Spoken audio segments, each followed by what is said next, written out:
All right. All right, how's it going?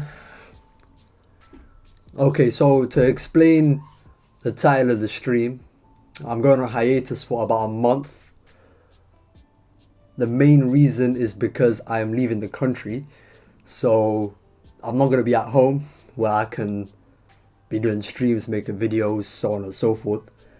If I can, I'll bring my laptop with me.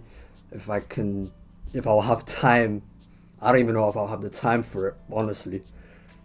If it'll even be accessible. But that's the main reason. Um, I know that's definitely gonna hurt where YouTube algorithm is concerned, so I'm hoping you guys can give me a nice kickstart when I come back. And then over the course of that month, I'll have some things planned, so I have a nice schedule going. But you know me, things always go different. But that's the main reason. So I'm gonna be leaving the country. But this stream is the last dance for a while. It's my mini last dance. I'll be streaming for a while, longer than usual. Also in the chat, I've pinned my second channel. I should also put it in the description. That second channel is where I'm going to be posting or uploading the VODs to the streams or any other random videos I ever do. Basically, it's an anything channel, honestly. So I'll put that link in the description as well.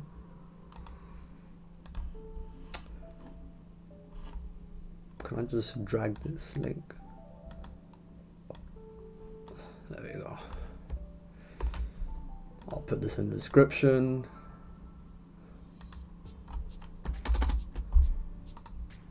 Be like VOD / second channel. All right.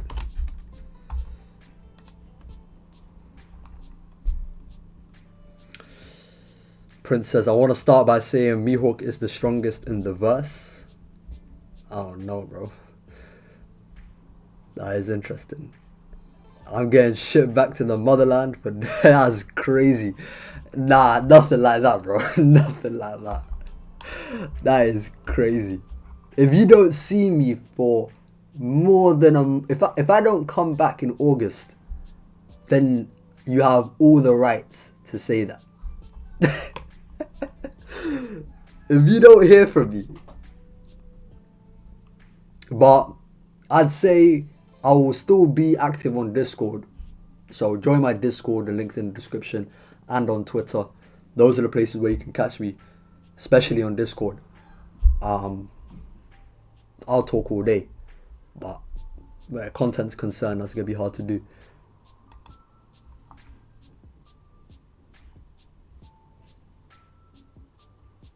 Anyway, so Primus, you were talking about, you've heard some stuff about Mihawk with Roger and Whitebeard, but I'm not aware of the context. So the context of what you've been hearing about is about this booklet called Road to Laughtale. It's going to be a 4-chapter booklet while Oda's been on break. That's going to be, it's going to include things like storyboards, unfinished storyboards, or unseen ideas and things that Oda took away from the story that didn't actually make it to the story, and some other information as well. Alright, so TCB has been translating them as they come out, so you can check that on their website. I'll put it up on my end so that we can refer to it if you want to talk about.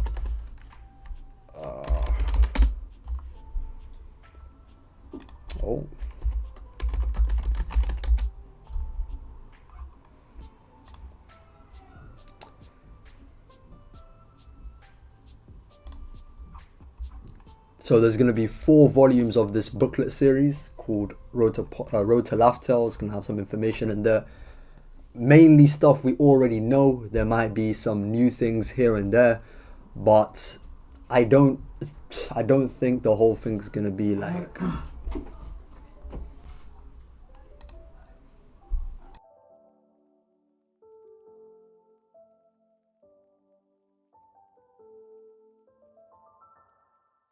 I don't think there's gonna be much that we don't already know in them. So, which date is for the chapter? I'm not even sure. I think there's 2 weeks left until the next chapter will come out. 10:54. Buggy vs Mihawk. That's crazy. Ryuma strongest in the verse. Fabio says, in the topic of Mihawk, people sleep on Mihawk's strength badly. Facts. Mr. E says, I've heard people say that the data books say that old Whitebeard was the strongest Yonko. Is it true? I've been watching some of my videos, bro. Yeah, it's true. It's true. At the very least, I mean, in the manga, pretty much. I mean, he still has a title in his old age, right? And like, many characters still consider him to be the strongest. However, in Marineford, his strength had declined due to his old age and health. And it rapidly declined as well. So like, the way I see old Whitebeard is that when his health is stabilized, he's arguably the strongest, but when he's sick, he's not hooked up to the medical equipment that's stabilizing his condition, he's declining rapidly, he's not the strongest. No. But yeah, it is confirmed. The databooks do suggest, there's a lot actually that say that. A lot of statements saying that.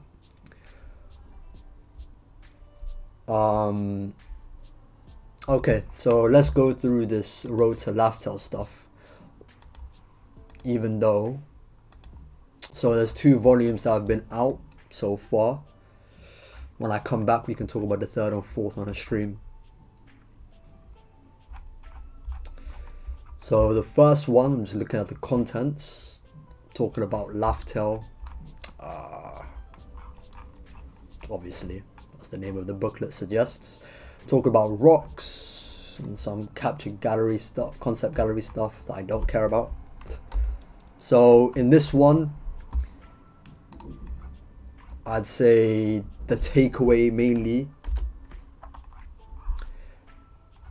would be that Rocks is actually said to be Roger's strongest adversary. So any Whitebeard versus Rocks arguments and debates, you could say it ended here, pretty much. Even though there is a statement in the Deep Blue Data book that says that Whitebeard was Roger's greatest rival, or he was his greatest rival for supremacy. But at that time, to be honest, I doubt that Oda had thought of Rocks.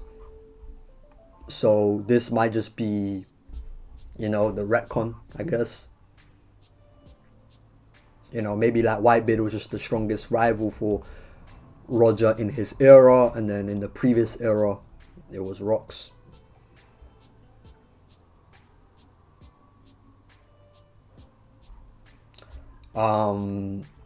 Shiki is said to have crossed blades with Roger many times, Whitebeard and Shiki, and they had mutual respect for one another. Let's see what else is here.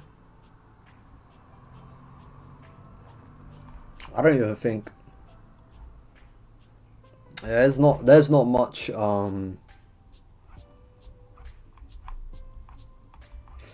Julia says, is Whitebeard really an adversary for Roger? Technically he is. By the way, like up the stream.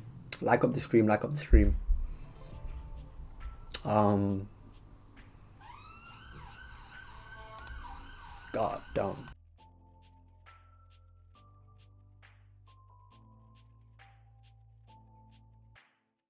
Just letting the sirens go past, man. Whitebeard and Roger are rivals, but adversary is more like an enemy. That is true. I mean, look, the thing is that Whitebeard was still considered an enemy. They still considered each other enemies, even though they had respect for each other. they were still enemies.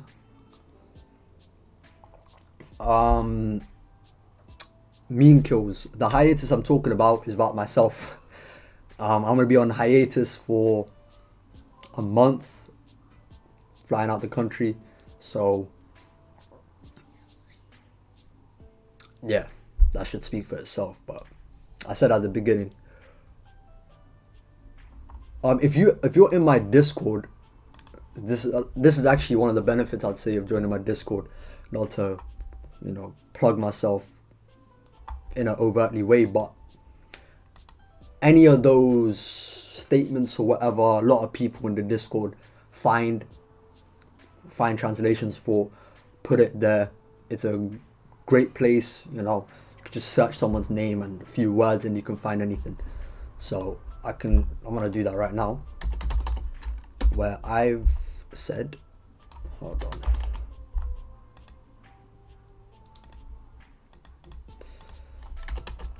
from user me, Whitebeard Roger. Oh, greatest rival. One of those. Man, I'm bugging.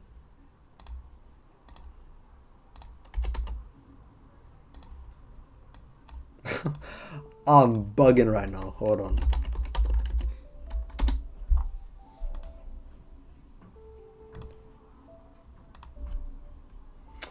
Man, bro. I don't want to do this on my phone, man. I'm trying to do it on my computer and I can't do it. Someone in the chat, if anyone asks why I'm going on hiatus and please tell people in the chat. I don't want to repeat myself all the time, but this is the last time I'm going to say it. The reason why I'm going on hiatus is because I'm going to be out of the country, out of town. So, yeah. Be gone for a while.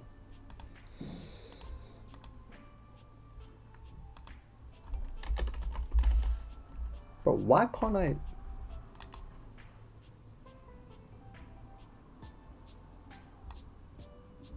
You know what? I'm just gonna type the flipping thing out. Greatest rival. I know it literally says that. Am I bugging? Oh my god. I'm about to give up. I'm about to give up on this shit, man. Okay, hold on. Let me just go on my phone. And then the screenshot.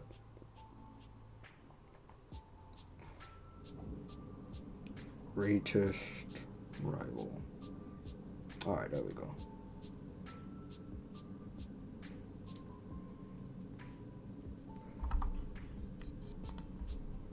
See, this is the issue with doing it on my phone, because I have to send it to my PC. It's gonna take a lot. Don't catch feelings, we only catch flights. That's facts. That's facts. Alright, I'm gonna pull it up now.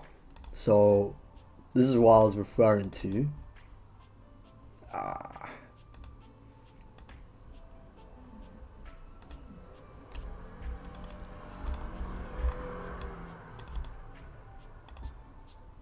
You should be able to see it now.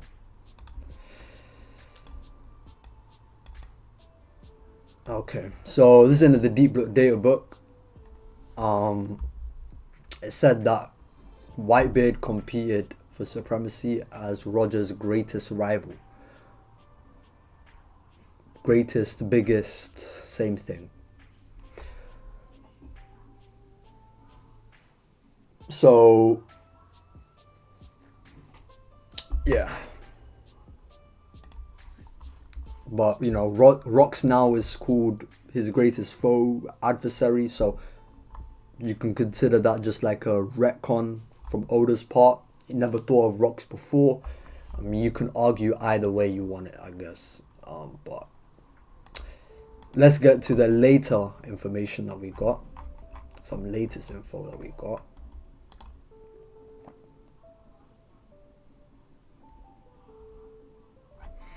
I don't understand why people downplayed Mihawk because of his performance at Marineford. Acting like he was going all out. Yeah, that's true. I don't know, man. There's a lot of blatantly disingenuous people that know that and still argue otherwise, so. Okay. Shall I just put this on the screen? Shall I just share my screen? Might as well, why not? Okay, let's see. Let's see what I can do.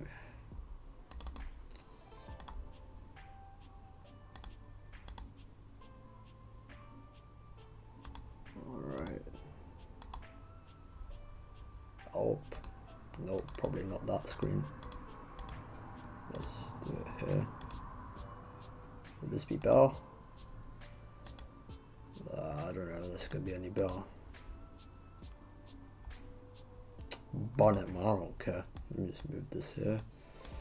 Alright, should be able to see it pretty well.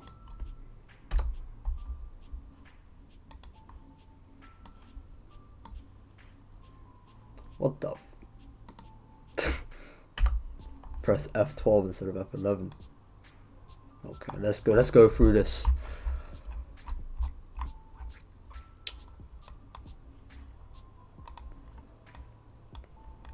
So this is the Road to Laftel, booklet, the second volume.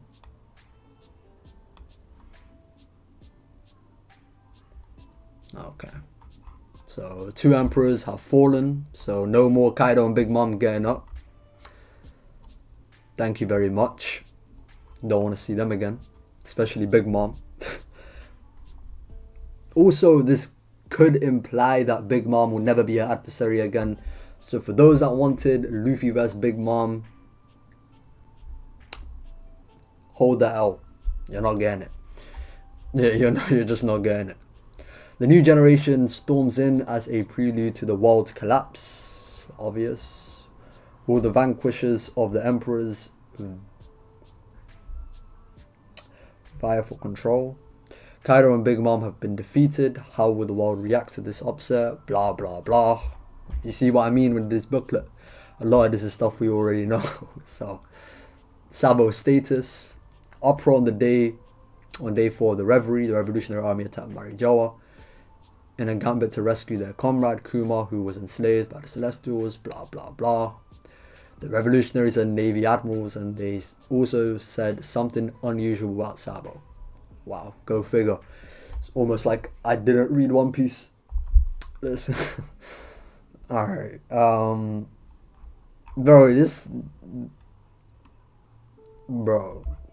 this is such a scam of my time, but there are some decent info, especially the Shank stuff, so. A dormant lion makes quiet moves to maintain the world's balance. This is obvious. Even the Gorosei were saying way back when. The first time we ever seen the Gorosei, they were talking about Shanks is not someone that looks like he's going out for world conquest. We know that Shanks has always been someone that's like to maintain the balance, or cares a lot about the balance, tried to stop Ace from going after Blackbeard, so on and so forth. Kid and Barto trying to challenge the Red Eye Pirates. The scar above his left eye ties his fate to Blackbeard's, so they're gonna fight again. R.I.P. Shanks. This is, we've already been thinking about it, but it poses the question of what opportunity Blackbeard desires, what he's trying to go for, because in chapter 956, pack your bags on the ship. Why let the Navy reap the reward when I stand to gain from this? So, drop your theories if you have any ideas. I used to think Blackbeard was actually going after Pluton because there was an incident at the Alabasta Kingdom, and I thought it would be like a ripe time for Blackbeard to swipe it, but apparently Pluton's been in one all along, so Crocodile is going to be very triggered when he finds out the truth about that. Oh shit. This is still a mystery 10th Titanic captain. We already knew that.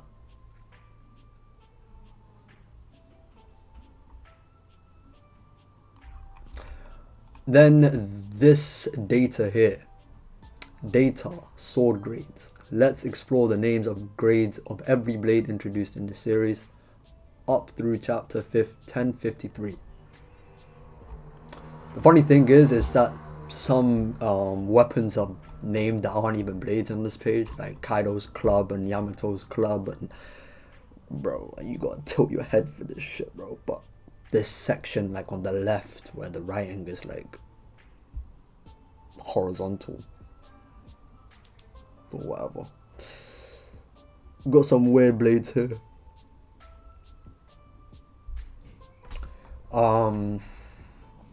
But they're not all famed blades, so at the very least, I don't know, the way I interpreted this unknown grade thing, it kind of does imply that the blades here listed are graded, or not graded, but are famed blades or famed weapons, but maybe that's just not the case. Kaido's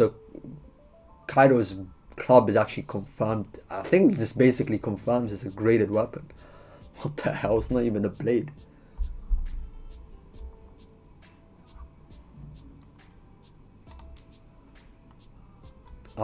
This part says many named blades haven't been identified yet, including the ones used by Dark King, Rayleigh, and Admiral Fujitora.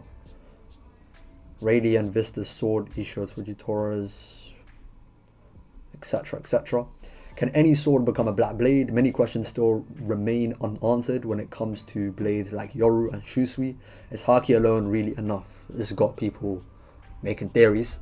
To be honest, it does kind of imply that maybe Haki alone isn't the way to create a black blade, but at the same time, it could still just mean that it's just Haki, and you know, it's not really telling us anything crazy. Who knows? Bro, these ads are taken, bro. You know, you can always drop your theories if it's something spiritually related with the sword, kind of like the theory I had going on that didn't seem to be true because of the Grim Reaper. But whatever it is, it could still just be just Haki. Just letting you know. But this is the original draft that Oda had for Kaido's hybrid. Doesn't look great, I'll be honest. But I feel like Kaido's design, when I look at this, it looks like the very safe option. I'll be so real. Because he doesn't really look dragon-like at all in his like hybrid form. Apart from just the scales, which obviously you would have, but Ryzen, what I'm reading is Road to Poneglyph. It's a booklet series that's going to be coming out whilst One Piece is on break. There have been 2 booklets out so far, 2 volumes out so far. And essentially what it is that it's going to be like just a booklet giving us information within the story so far, plus some other things that Oda hasn't in his drafts or storyboards that haven't actually made it to the story, didn't actually make it to One Piece and stuff like that. So these are like original concept designs and stuff like that. There's some information. This is the Beast Pirates. The All Stars were going to be called the face cards. So look, I mean, that's how you know Oda was deliberately going for the whole deck of cards theme. Black Maria was originally going to become the dinosaur with the most unique spine in nature, the Stegosaurus. I don't care. I don't care. Yeah, but that's pretty much it. That's pretty much it.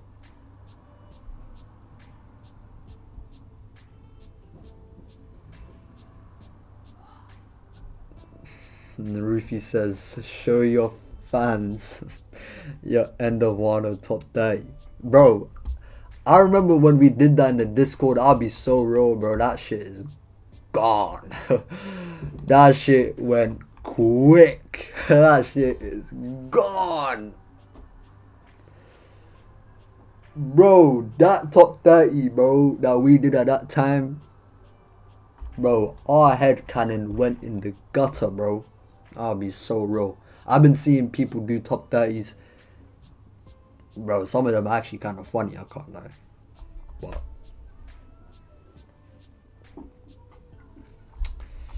I'm done with this shit, bro. Hold on.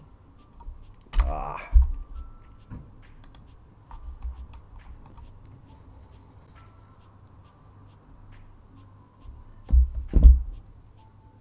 I mean, we could do like a mini tier list right now. I don't mind. Why not? Why not? You know, I might as well go out with something controversial. Well, I'll see what the chat thinks. So we'll do like a mini Onigashima one,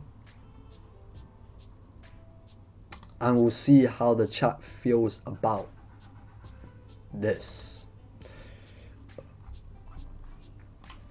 Alright, let's see.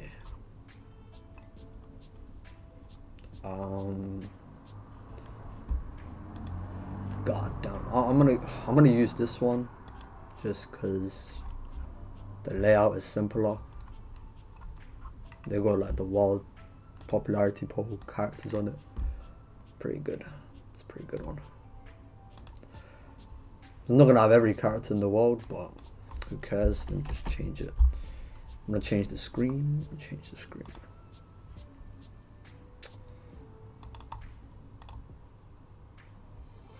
You're gonna be at the Reverie? No. Well, I never got invited. But if you spam Jay, who's hosting it, maybe I can get an appearance. Although I don't know. I mean, if he on the 8th is gonna be a sticky time for me, bro. That's when I'm probably gonna be on a plane. So I don't know.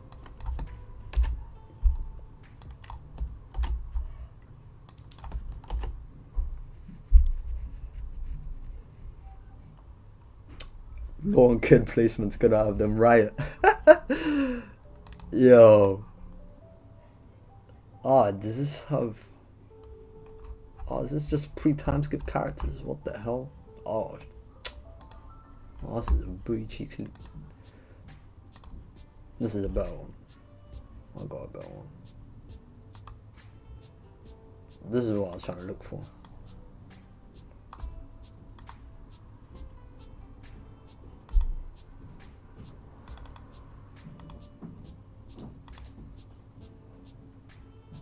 Is that...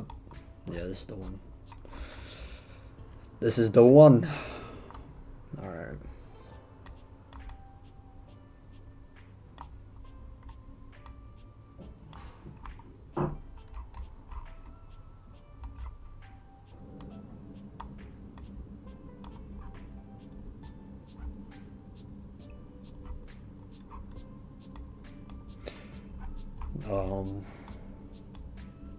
Gotta make more tiers. This will just be Onigashima for the most part, so I'll add random characters in if I feel like it, but I don't care about the colours. Just go E, add row below, F.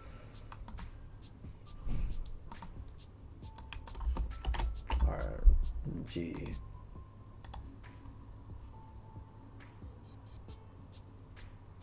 Yeah, JD's hosting the next Reverie on July 8th.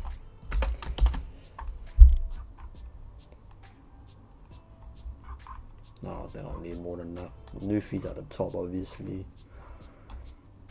Zoro, Sanji. That's where all these characters are. These Onigashima characters are at the bottom. Oden. Oden is S tier. It's the highest tier. Oden vs Luffy. Who you got, guys? Who you got? Odin vs Luffy. Let me know in the chat. Let me know in the chat.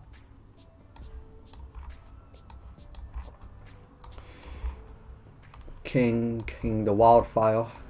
Let me know who you got. Sanji vs King. Who you got? Who you got?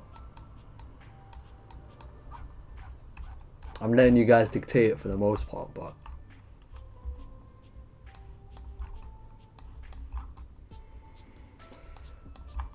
god damn. Queen. The thing about the Beast Pirates obviously is easy to rank because they literally got a ranking system. So literally just put these bums in the order that they are given their ranks. So, actually, probably put the Flying Six at the bottom. I don't want to put weaker characters than Flying Six in this. If they're weaker than a Flying Six, they are bums. Like the bottom of the barrels, bro. Who's who? King Hiatus, Sanji don't have the AP. Keep says King over Sanji. Walt Boss says King. Fabio King. Niggas got Luffy over Odin too. Alright. Yamato. Yamato vs Zoro. Give me your takes. Tell me in the chat. Yamato vs Zoro. Who you got?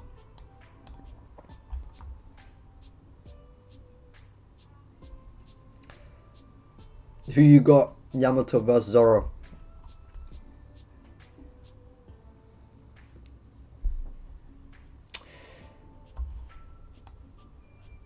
Bear in mind, Zoro does have a time limit, so don't think that the guy can just use Enma for however long he wants. So who wins in this fight? Who wins? Zoro. We got one for Zoro. Another for Yamato. Another for Zoro. 3 Zoro. 3 Zoro. Yamato. 3-2. 3-2 to Zoro right now in the chat. I don't know.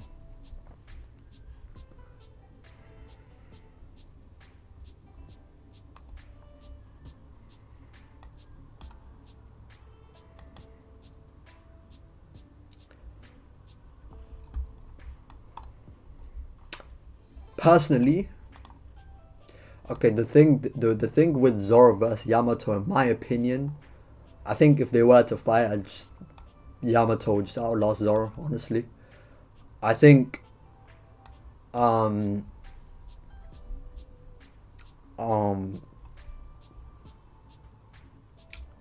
Zoro more than likely has obviously stronger attacks, but more than likely isn't as durable or hasn't got the better endurance that Zoro has, especially because he's getting held back by Enma. Well, he's not getting held back by Enma, but Enma gives him like a short window to how long he can use. Yamato just has the better feet for now, but in like attack power, Zoro probably does take it. So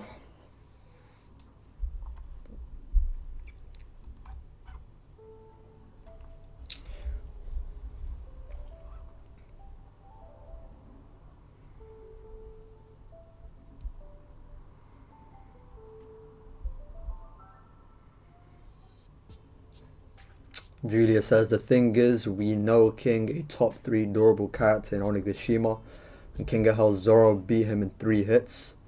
So how does Yamato take them slashes?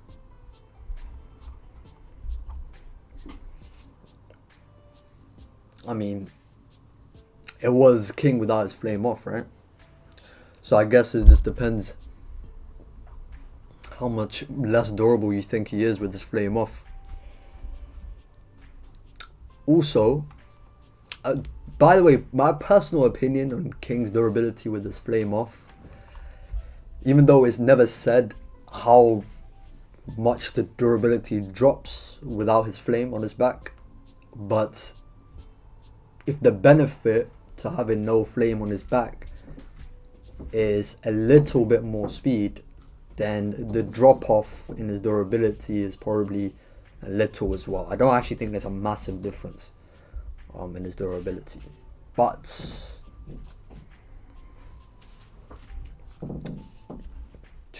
let's see. Rakib says she literally took a Thunder Bagua.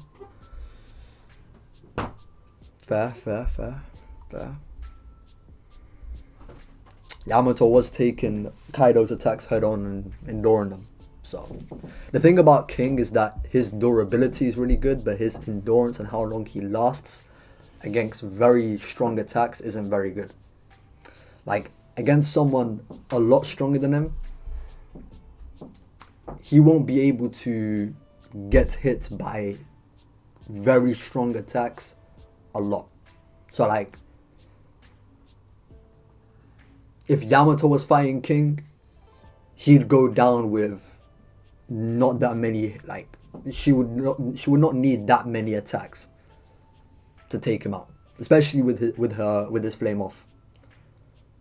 Which is weird because, I mean, you know, when King and Kaido were in the lab together or whatever, Kaido actually notes to the endurance factor of King, but maybe more accurately to say his durability. He could withstand a lot, but the limit to which he can withstand attacks, how many attacks can he withstand, doesn't seem to be that many.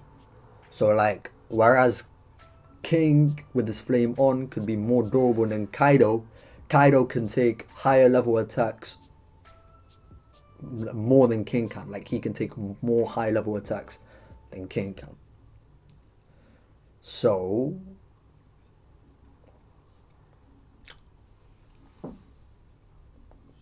do with that as you please. Big Mom, hey yo, let me ask you guys this question, okay? How many of you think Big Mom, as we saw her against Kid and Law, was equal to Kaido? Or not equal, but on his level? Someone comparable? Because I haven't even got Kaido here, so let me get Kaido first.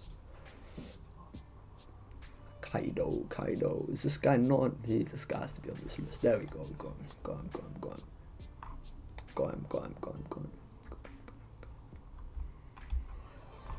I lost him again. Okay. There we go.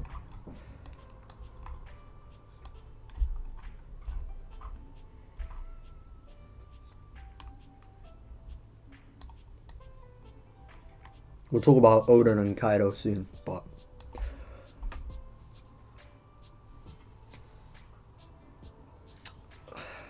Ryzen says, I'm so disappointed with Big Mom.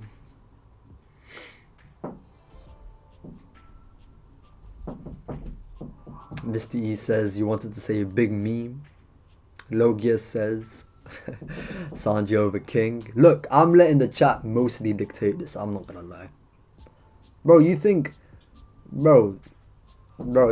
I'm gonna give you my legitimate tier list on stream when I could do a video of it about it and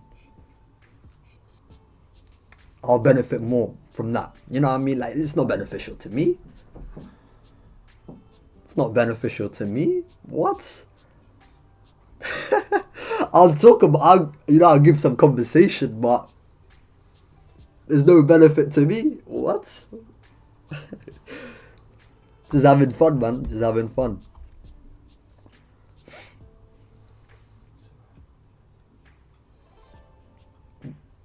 Bro, Messi. First of all, you saying ZKK soon and your name is Messi just proves why Ronaldo is better, first of all. Second of all, pack it up, my guy. But it's kind of funny how people still say it, I'm not gonna lie. Rakib says, definitely not. She wasn't even using Conquerors. Prince says, I definitely think Jinbei can hold a Yonka for a little bit going all out. Ah, no way, bro. Hell no. No way. Jinbei got tossed aside by Big Mom, who was like on her last legs.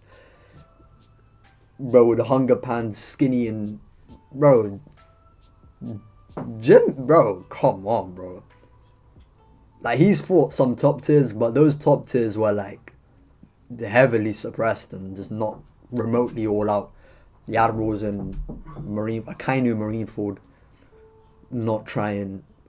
Big Mom, not that powerful. She has a giant form as well, and she's like in a weaker state in her normal form. But anyway, the main question was, for those that just joined, because I just got Big Mom here, we'll talk about Big Mom. Is Big Mom, as we saw her against Kid and Law, on Kaido's level? I want to hear one, or actually just say yes or no. So yes, if Big Mom was on Kaido's level as we saw her against Kaido, and no. I just want to see yeses and nos. Yeses and nos. You can give me some reasoning as well if you want, but I want to see the yeses and nos first, and then type your reasoning. Taking too long with your reasonings. One no. We've got one no. Let's go. Big Mom equal Kaido, so yes. 1-1 so far. We've got another no. 2-1. Another no. 3-1.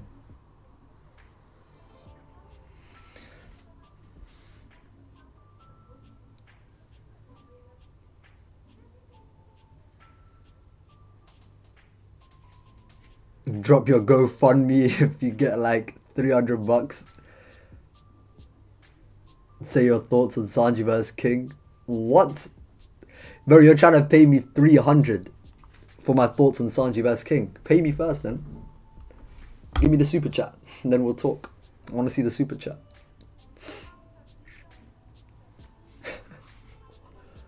If I see the super chat, then I'll gladly give you my honest thoughts on Sanji vs King.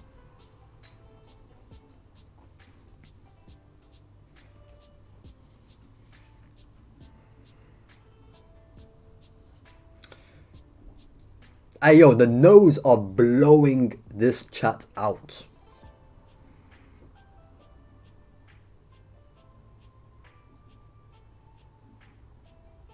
Damn. Damn.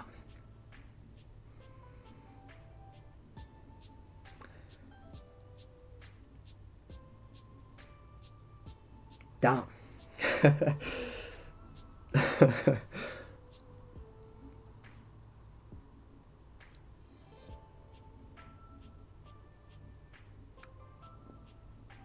Princess, if he fought Ace to draw, why are we capping on Big Jinbei? I don't know who's capping on Jinbei, bro. I'll be real. Okay, so as we saw Big Mom, I think the chat mostly agrees that as we saw her, she was not on Kaido's level. So she's going in the A tier. Okay, actually, second question on Big Mom. Who thinks Big Mom, as we saw her against Kid and Law, was the best version of Big Mom? If it was the best version of Big Mom, say yes. If it wasn't the best version of Big Mom, say no. If you believe Big Mom went all out against Kid and Law, say yes. If you don't believe she didn't, if you don't believe she did, say no. But then we'll get to Kaido vs Oden, because since Kaido never saw a monstrous samurai like Oden again, I guess the topic is a little bit. By the way, like the stream for anyone that just joined or hasn't done so already. Like the stream. In the chat, what's pinned is my second channel. So after this stream, I'm going to keep it up for maybe a couple of days, but I'm gonna unlist it and it will be uploaded to that channel. So if you want to rewind, rewatch any of it, second channel. So no's are flooding the chat. No. She didn't. She used her DF maxed out, but she didn't use advanced conquerors. Hey, look, you know what?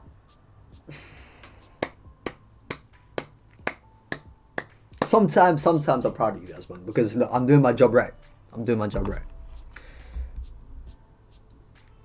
You know, sometimes when I see correct takes, you know, as the consensus in my chats, it shows I'm doing my job right. Okay. Alright, let me see some of the reasons from before, if I missed anything. Ryzen says she is still powerful, mind you, and is deserving of her title as an emperor, but definitely she got beat fair and square by Kid and Law, and everyone played their part to defeat her. Facts.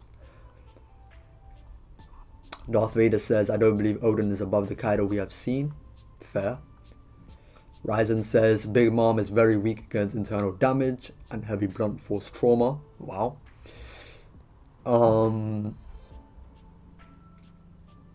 Because she was resilient on her delve route compared to Kaido, who displayed supreme haki mastery.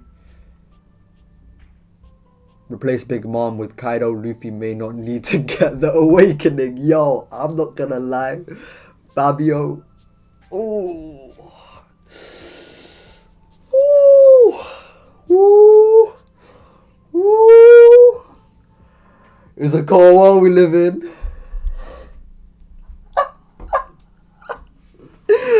Yeah, I'm not gonna say all that shit, bro.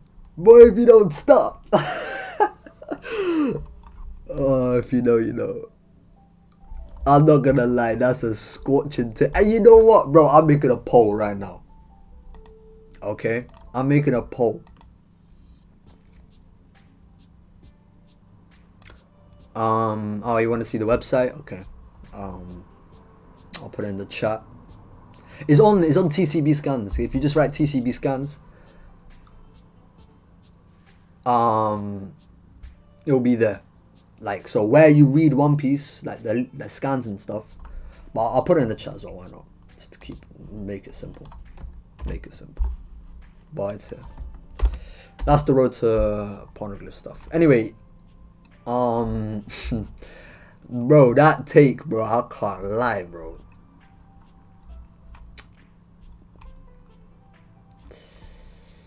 Okay, Messi says, here's my reasoning for Big Mom equal Kaido. Law and Kid defeated no Congress Co and Big Mom, and they only dropped her off the island. If Kaido can't fly, he gets pushed up.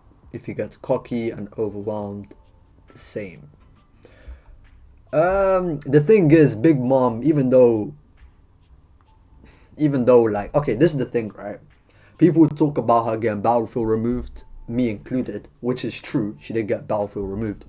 But the thing is that she was basically she reached her limit the moment she got sent off the island anyway. The bombs basically made it like a done deal. And then when she went into the lava, it was even more of a done deal, right? But it's not like the bombs that went off on Big Mom and the lava is much compared to what Kid and Law were doing to Big Mom, right? So they basically pushed her to like 99% of her limit, and then the bombs and the lava did the rest, like a fraction of the rest. Like, it's not that big of a difference, right? So it's not like what Law and Kid did to Big Mom wasn't that great. Oh, they did all this and they only knocked her off. The bombs beat Big Mom. It's not really the case. It's a very disingenuous way of putting it, right? The thing is with Kaido, if you're trying to replace Kaido with replace Big Mom with Kaido against Kid and Law, he wouldn't even get knocked off the island the way she did. I mean, that fight in general, like, if we just go through it, bro, it's like the times that Big Mom got hit, bro, sometimes she had her back turned, she would get caught slipping, then the other one would take advantage of when she's winded. It's like, that's not happening with Kaido. Especially if the guy decides to use his future sight which he didn't even need to against Luffy until he started using Snake Man. And Luffy, with Bound Man and stuff, is way stronger than Kid and Law. Bro, I'm not gonna lie, bro. I don't know. Let me read the rest though. Zone says, no, Big Mom was nerfed. If she comes back and fights Luffy, we'll see her looking good. That's a big if, bro, because that is not happening. I'll be so real. That is not happening. Zeus says she didn't use Conqueror's Haki and Fusion. Facts.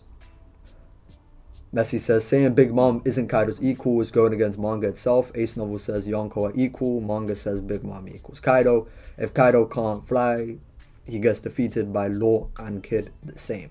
To be honest, in the manga, it doesn't actually say Big Mom equals Kaido. Some of the Beast Pirates say that Big Mom is like having two Kaidos. So they obviously do compare Big Mom to Kaido.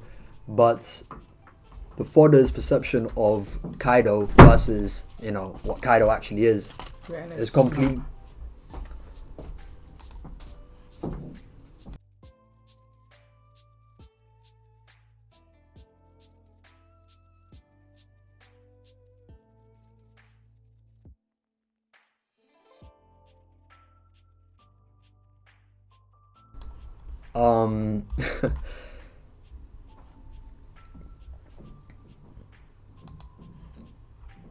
I don't know. Anyway,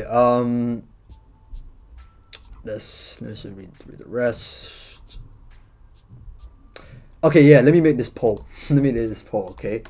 Let's say Gear 4 Luffy. Gear 4 Luffy. Okay, wait. Let me write it like this. Big Mom in Law and Kid fight versus Gear 4 Luffy, right? And this Luffy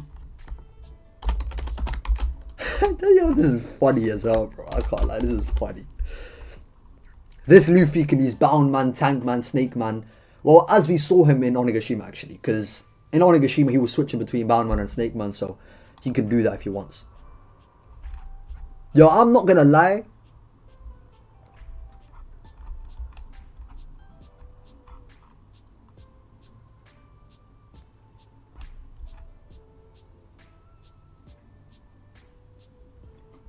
I'm not gonna lie, bro. If Luffy uses Snake Man on Big Mom, how did she even react to it? And I'm being dead serious. I'm saying as we saw Big Mom against Kid and Law. How did she even react to it? I mean, Kaido was struggling to react to it. He was blocking it a couple times, but he needed to use Future Sight. Yo, Big Mom, I'll be so real. Big Mom wasn't even as impressive as Kaido before he even went fully all out against like Gear 5 and shit, bro. I'll be so real. And that is so, it's obvious to say, as a lot of you highlighted already.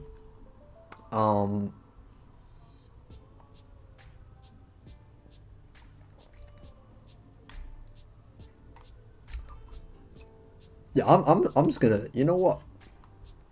Bro, yo, we could actually go on a Big Mom frenzy right now. I don't even mind. Let me just pause on this tier list shit, bro. Because this is actually, I actually want to know what people think. This is actually interesting. Because I just speak to an echo chamber. I hear the same voices on this conversation all the time, but I never speak to more people about this. Bro, why is the hood so active? Anyway.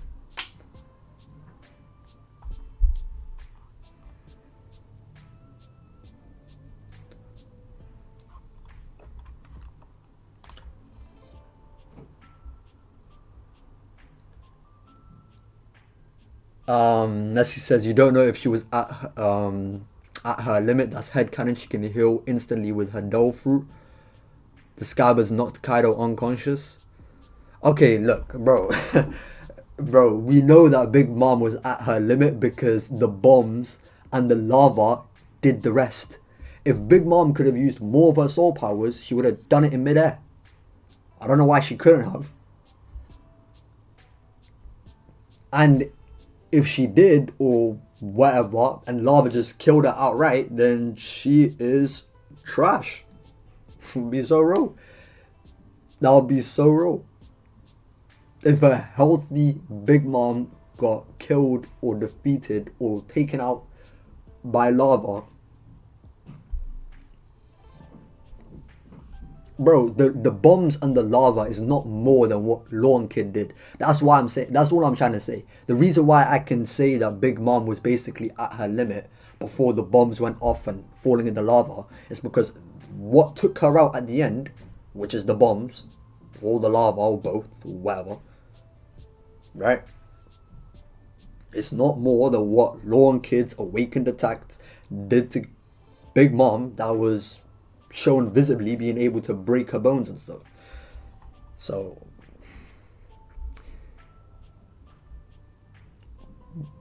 the Scabbard's knocking Kaido unconscious, by the way, for those that don't know what he's referring to, or she's referring to, I don't know,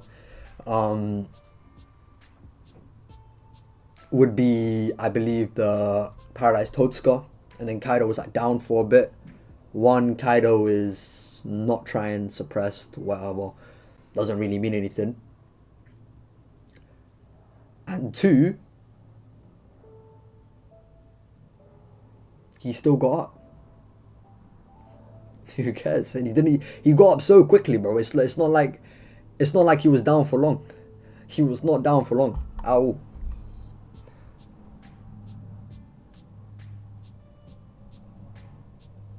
Rakib says Kaido wouldn't even let it get to that point. He is hitting the Scabbards with Conquerors. Kinemon got hit with it. What do you think he's doing to them?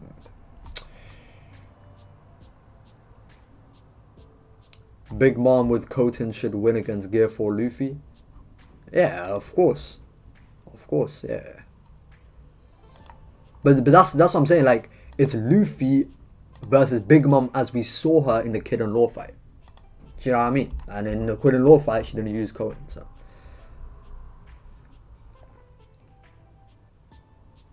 The only reason Big Mom lost is because Kid is so strong. Jaren, you better stop, bro. you said that like it was a 1v1, bro.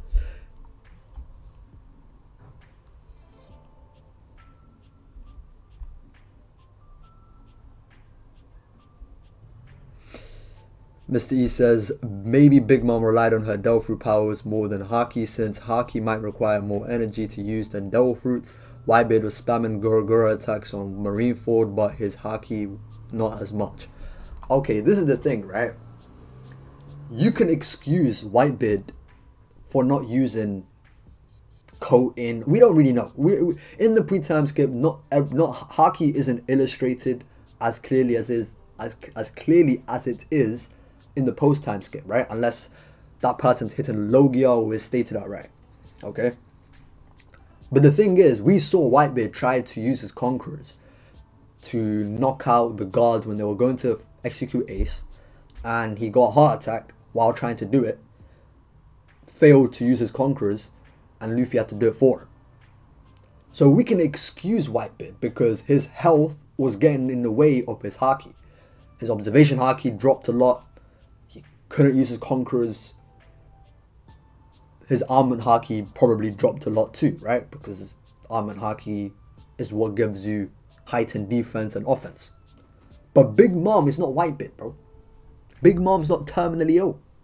Big Mom is in the heart of her prime. So Big Mom doesn't have an excuse on Devil Fruit taxing her, nor is it implied or stated that Devil Fruit is taxing on her. And we've already seen her use Advanced Conquerors comfortably. There is no reason why she shouldn't have. Even at least one time. And the thing is, this is why, even though I like Kid and Law defeating Big Mom, I like it for them. It's good on paper. You know what I mean? It makes it look like, at least on paper, that Luffy has genuine rivals. Even though we know doesn't really, apart from Blackbeard. Right. Um. Well, I lost. Okay, yeah, yeah.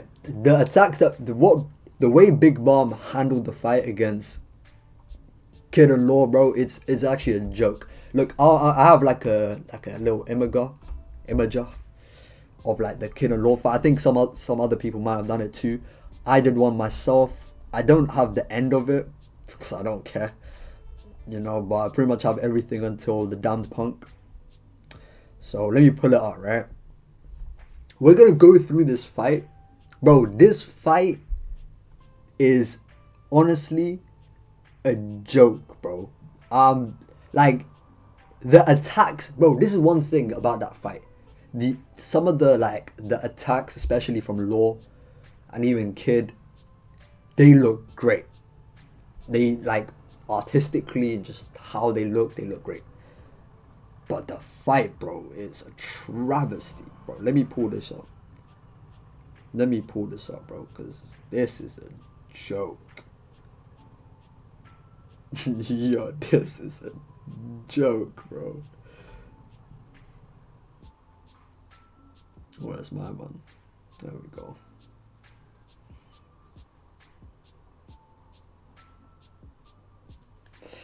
I'm gonna put this on my Discord. There we go.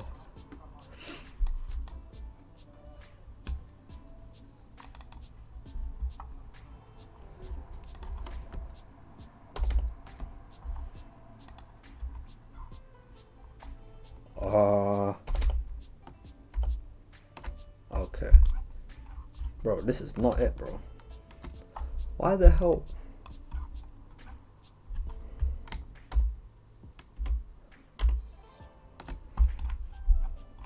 Okay, whatever. I'm gonna have to like do it like, yeah, I'm gonna do it like this. Alright. I'm gonna share my screen now.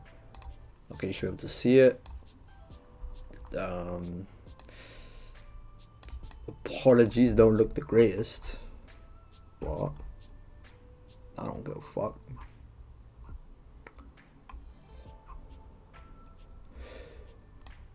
Anyway, we're gonna go through this, yeah? Can you guys see it well, or do I need to make it a bit bigger? Can you see it well enough? Where's my overlay? Okay, there we go. I'm trying to put it behind my overlay a little. Can't lie. There we go.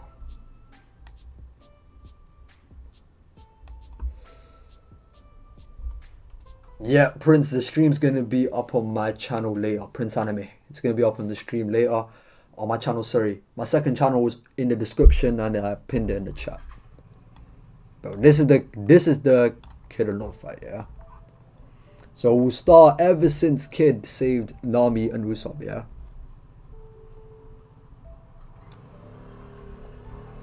Okay.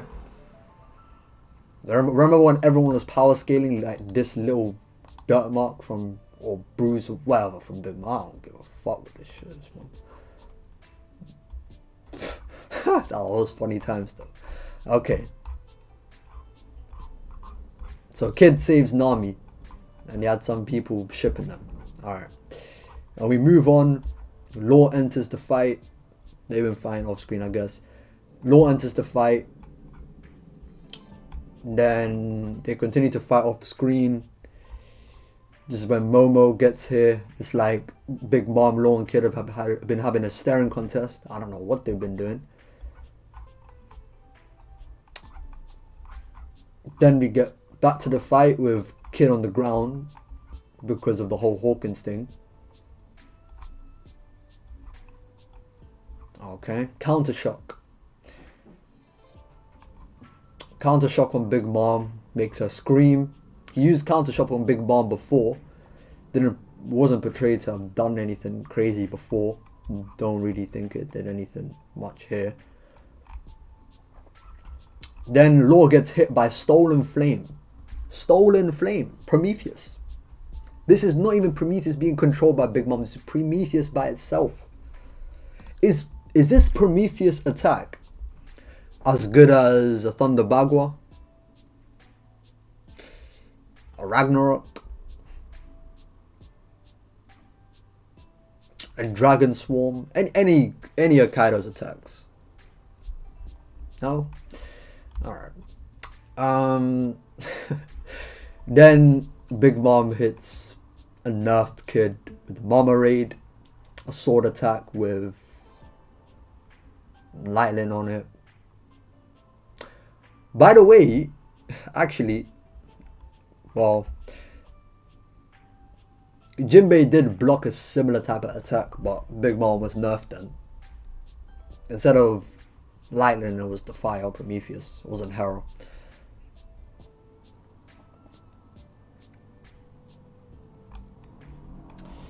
Then later on in the fight, it got off screen again.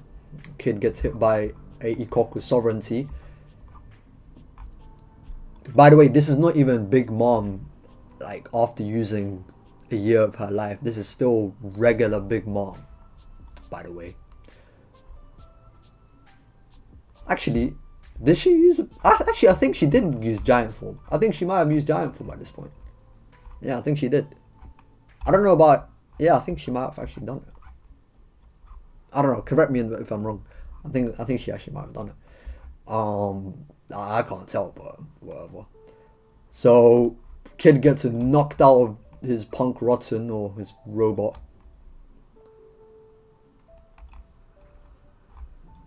Gets knocked out of it.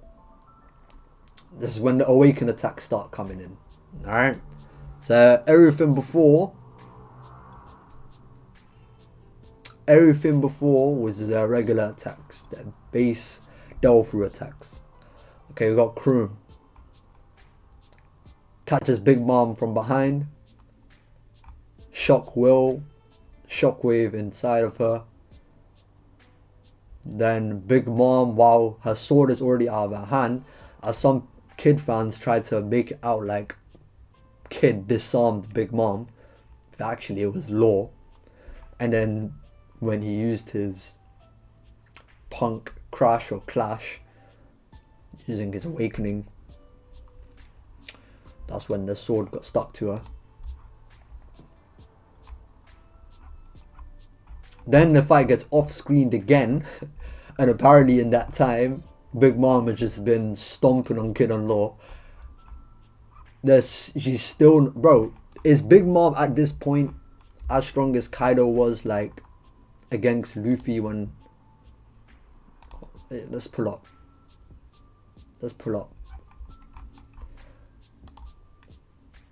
Just for some references, yeah? When Kaido went drunk, is Big Mom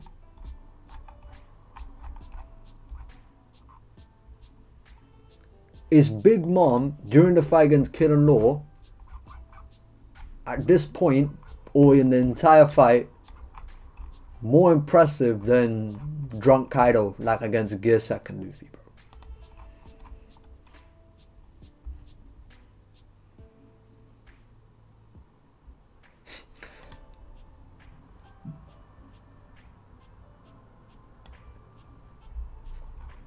That's just some food for thought. Put it in the chat what you think. By the way, like the stream.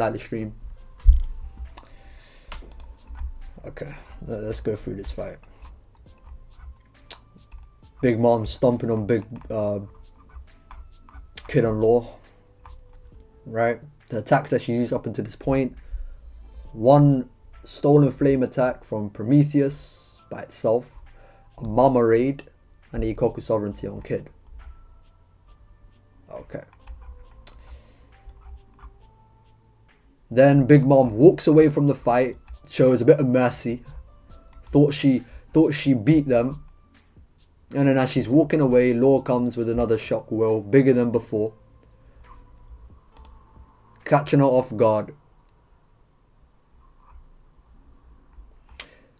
And then while she's winded, and she's literally on the ground after the Shock Will, bro. Oh my...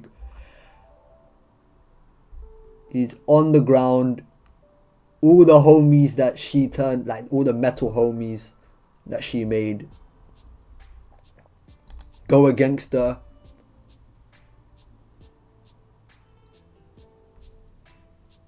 and she gets rammed into. By the way, because a lot of people like to talk about, you know, after this joint awakened attack, her arm breaks and her rib break. Some people try to say this is all law. That's not the case. And some people try to say law broke her ribs and kid broke her arm. That's not true either. This was like a joint, like it was a joint thing. So their, like, Big Mom's ribs and arm being broken was due to Law and Kid's combined attack, right? So let me show you this, right?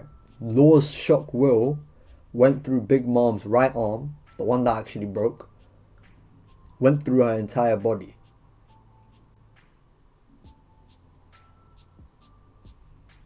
Actually,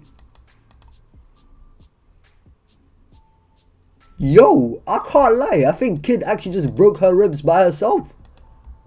Actually, nah, that couldn't have been the case because Big Mom.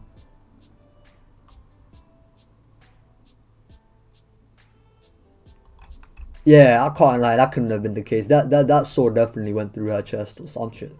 Even though it don't look like it, I'm not gonna even lie.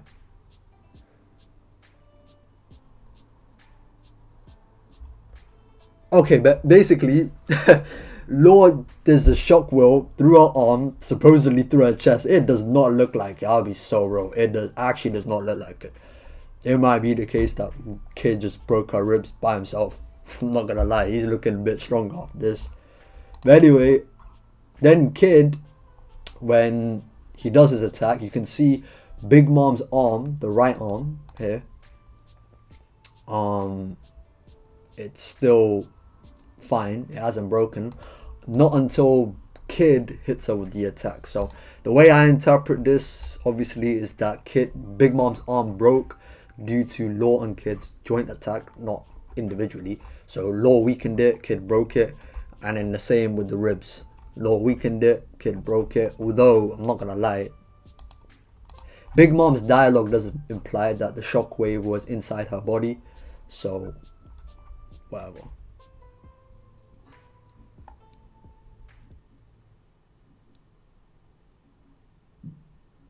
The editor literally stated before the Kid and Law fight. What? Clearly, Kid was clearly the one that broke. But I don't know what you're talking about, B-roll. But what I'm trying to say is that Law's shock will went through her arm. So Law, like, damaged it a lot. And then Kid broke it. That's what I'm saying. That's what I'm saying. Anyway, let's carry on. Big Mom rejuvenates herself. Kid and Law start bitching. The Mesa Saber is a combat... Bro, think about this, yeah? Yeah, I'm going to talk about this later as well. The Mesa Saber is a weapon that Big Mom creates using all three of her homies. Okay, let's see what what Big Mom is capable of with this Mesa Saber. All right. So Big Mom slices Kid's punk rotten the bull, I should say. Kid jumps at her. Big Mom is swinging her blade, and before she can land it on Kid mid-air throws the north and south poles, assigns the south pole on Big Mom, the north pole on Kid.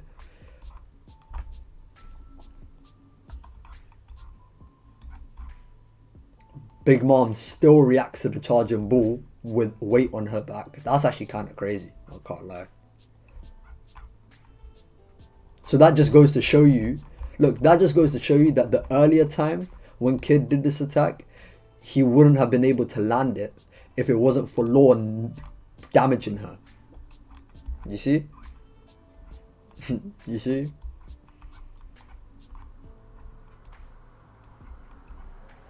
Because this is the exact same attack that Kid tries to do again.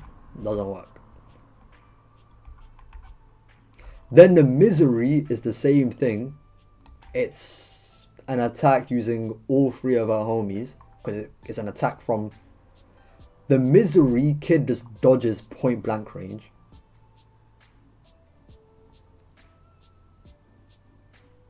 Point blank range, he dodges it, bro. Law uses the attack on Big Mom, which she screams from, bro. She be screaming from everything. And then when she gets out of the rubble, she has to like scratch her head or like rub her head. Like that damaged her a lot. Mind you, at the beginning of the raid, Law used attack on Base Kaido, and Base Kaido did not have any sort of reaction like this.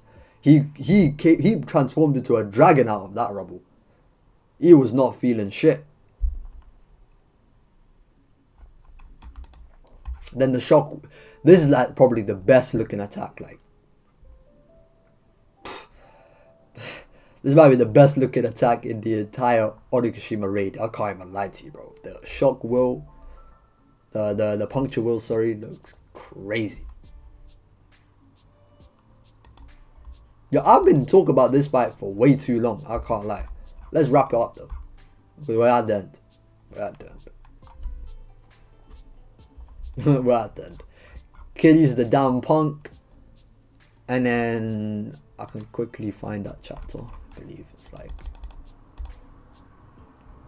1040. Oh yeah, here we go. This is the effect of the damn punk. She uses soul pocus. Bro, this is just so funny because at the end of this, hold on. Doesn't Law say something about his stamina? I'm pretty sure he says it. Oh, he says it, bro. He says it after like his last one, bro. Hold on, when they were bitching, I'm gonna be honest with you, no jokes. The next round's going to be the last for me. So the puncture will was supposed to be the last attack for Law, and look what he does, bro. This is so funny. So this is Law with like negative stamina, bro. He is so at his limit. Look what this guy does. So Big Mom tries to deflect the damn punk. It doesn't work. Some people tried to say this is Conquerors, but if this lightning effect was Conquerors, then why wasn't the lightning effect in the first panel of this chapter, the second panel of this chapter, not the second, but the third panel of this chapter, the fourth panel of this chapter, the sixth panel of this chapter? Why is it until 3 pages later we see it? And coincidentally, we only see the lightning after she uses life for slavery. I don't know. She uses a soul pocus technique. I don't know, but whatever. But this is the funniest shit, bro. This is one of the funniest thing I find in this fight. Bro, the Misery goes after Law, tries to sneak attack Law, right? While he's putting up a room around Big Mom so she can't use her soul pocus. She got this, the Misery got this close, Law just turned around and blitzed it, bro. That is supposed to be Big Mom's last attack.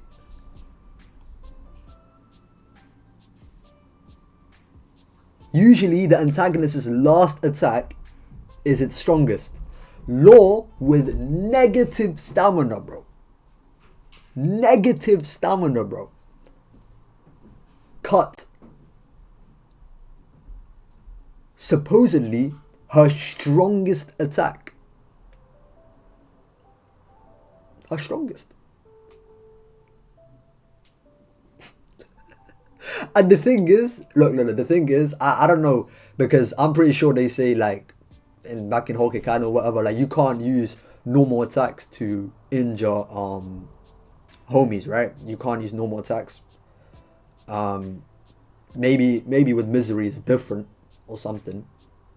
But even when Big Mom is like out of commission, not out of commission, but like when she's somewhere else, the homies they have its own agency, right? They can move around by itself or whatever. And It's not like Misery was seen put back together or anything. Bro.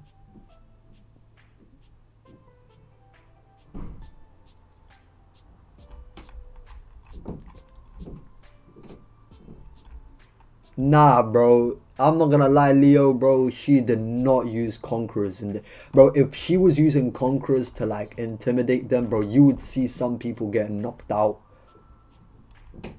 Bro, okay, look. Let me put it to you this way, right? Why is it... If this is conquerors, right? Then the beast pirates surrounding Big Mom should be knocked the fuck out. They should be knocked the fuck out. Unless you're going to tell me that Zoro's Conqueror's Haki is more powerful than Big Mom's something. I don't want to hear this is Conquerors, bro. I'll be so real. There is no way. Bro, there is no way in hell, bro. This is Conquerors. It's not. It's not. I'm telling you for free, it's not. For free, it is not. Actually, let's run a poll. Run a poll. Run a poll. By the way, this poll ended with Luffy winning. So, Luffy beating Big Mom in Gear 4. What? The Big Mom we saw in the Killer Law fight. Nice, nice, nice. Maybe they just have strong wills. You talk about the fodder beast pirates? Bro, the same fodder beast pirates that were around King and Zoro? What? What? No way, bro. Think about it. Look, look, look. Think about it. There is no reason why... Okay, this is something that I want to make clear as well. Like, no jokes. But how many advanced conquerors users have we seen in Onigashima? Let's count them, okay? We have Kaido. We have Luffy. We have Yamato. We have Zoro. We have Big Mom. Right? 4 of the 5, in their fights when they're using their Conqueror's Haki, can we say there was any ambiguity of them using advanced Conqueror's Haki throughout the fight? Was it ambiguous that Kaido was using Conquerors against Luffy or Yamato? No. Was it ambiguous when Zoro was using advanced Conquerors against King? No. Was it ambiguous when Luffy was fighting Kaido, his advanced conquerors? Was it ambiguous? No. Why is it that against Big Mom, the entire fight, it's not illustrated the same way Oda illustrates it for every single advanced conquerors user in this raid, and this one attack that comes after using Soul Pocus, and even when Big Mom was trying to deflect it before using Soul Pocus, it is not illustrated the same way other users of advanced conquerors have been illustrated in their fights in Onigashima. Even the other one, right? This is when like another argument people use. This is another argument people use, right? So when Big Mom healed herself here, you see the lightning around her, but the lightning came as a result of healing her bones, and then she's rejuvenated, right? So some people claim that like this lightning here is Big Mom's, like, you know, conquerors. She's been infused, so all her attacks are conquerors, right? Whatever.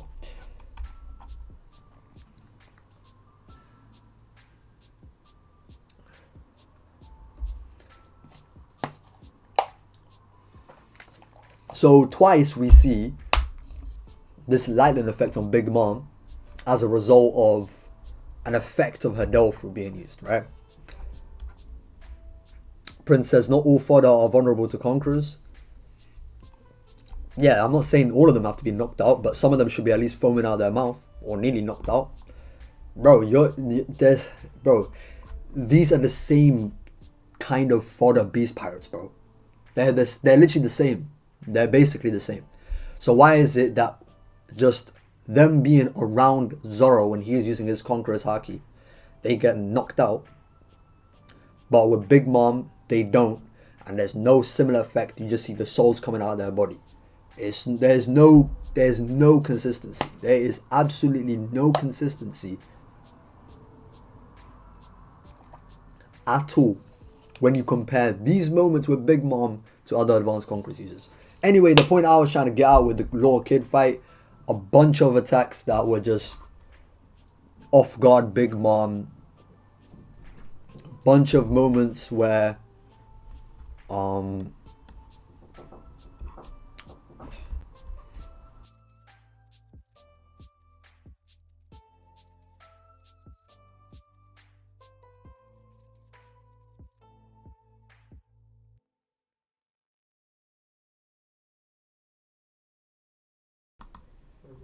alright chat, give me a second, give me a minute, I'll be back in a minute, hold on. Don't leave.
Yo, yo, yo.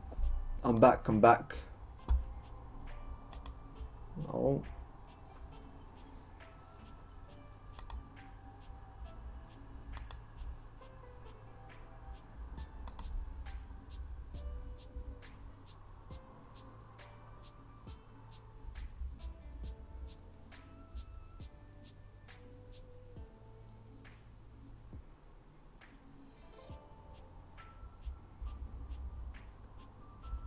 Yo, yo, yo, yo. I'm back, I'm back. Everything should be good now.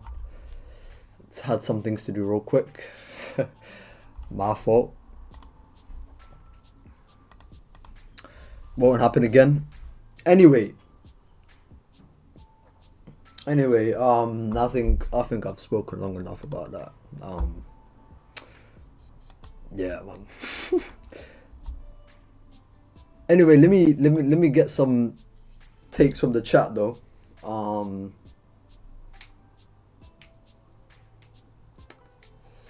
Let me get some takes from the chat. Pull up that tier list again. Let's see what you guys are thinking.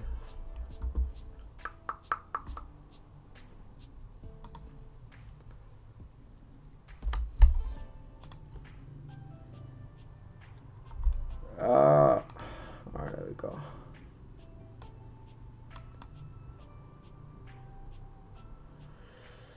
Alright.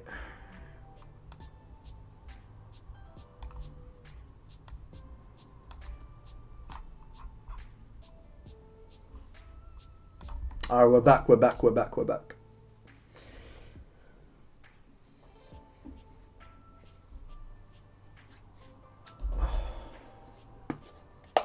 Princess, anyone think we're gonna get another Kuma situation with Green Bull? That's kind of crazy.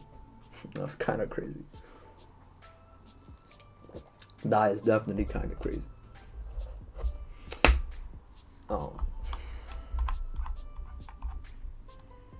Let me fill this out though, real quick.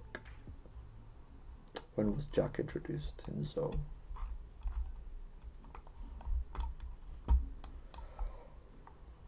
The Scabbards are portrayed stronger than some of the Flying Six, or at least most of them, or if not all of them.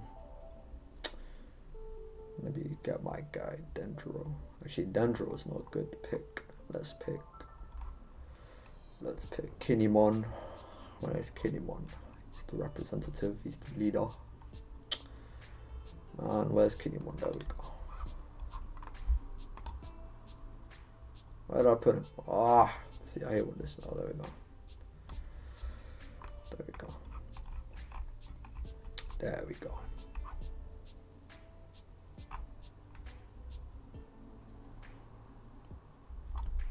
Isn't Yasop acknowledged as the best sniper? I have no clue. I don't think so. I actually don't think so.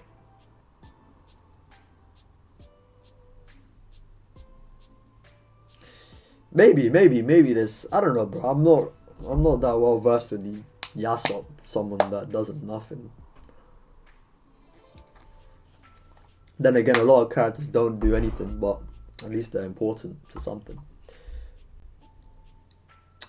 Yeah, Ben Beckman is a sniper as well. This actually implies that Beckman fights in other ways. Sure, I guess. I mean, Beckman in his Vivre card is said to have great physical strength. Do a Kainu. I was intending on just keeping this on Nagashima related, so. I mean, let me hear what the chat thinks though. How strong does the chat think a Kainu is compared to this list? Where would Kainu be? Oh, bro, why'd I keep doing that, man? Is a Kainu stronger than Big Mom? Stronger than Kaido, Odin? Actually, most of you said Kaido over Odin, right? So, put Odin below Kaido. He's stronger than Luffy. Oh. Actually, first of all, tell me what tier Kainu's in, S or A. Actually, let's not play games. Everyone's gonna say S. Everyone's gonna say S, bro. Let's not even play games here. Okay, where is he? Is he above Luffy? Below Luffy? Above Luffy, below Luffy. Let's go. Above Luffy, below Luffy. Z tier, bro. He should be in a tier of his own. That's what I'm hearing. Is that what the chat's feeling? Is that what you man are feeling? Above Luffy? Is Luffy above Kaido to people? Because I put Luffy above Kaido, so I don't know. Maybe should I fix that? Or does it not need fixing? I mean, Luffy beat Kaido, right?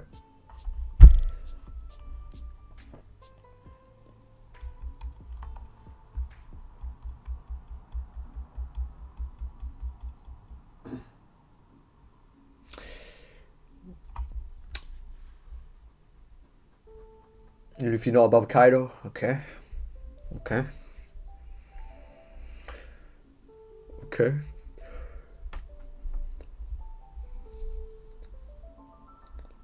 Alright, so alright.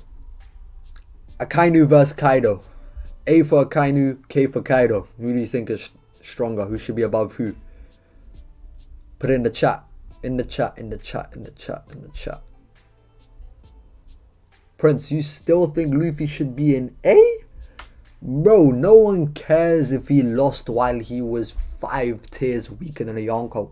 We only care about Luffy in Gear 5, bro.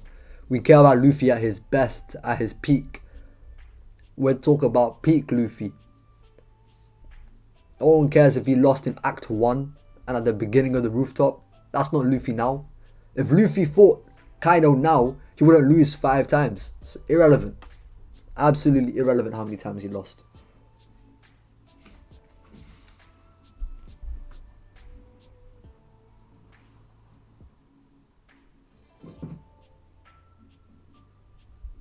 Okay, 1K, another K, another K, 1A. But in the future, Akainu will be stronger, of course. Okay, so Rakib, why do you think Akainu, or how do you think Akainu will get stronger? Because it's not like he's said to be training or anything. He's literally an office worker. He sits in an office.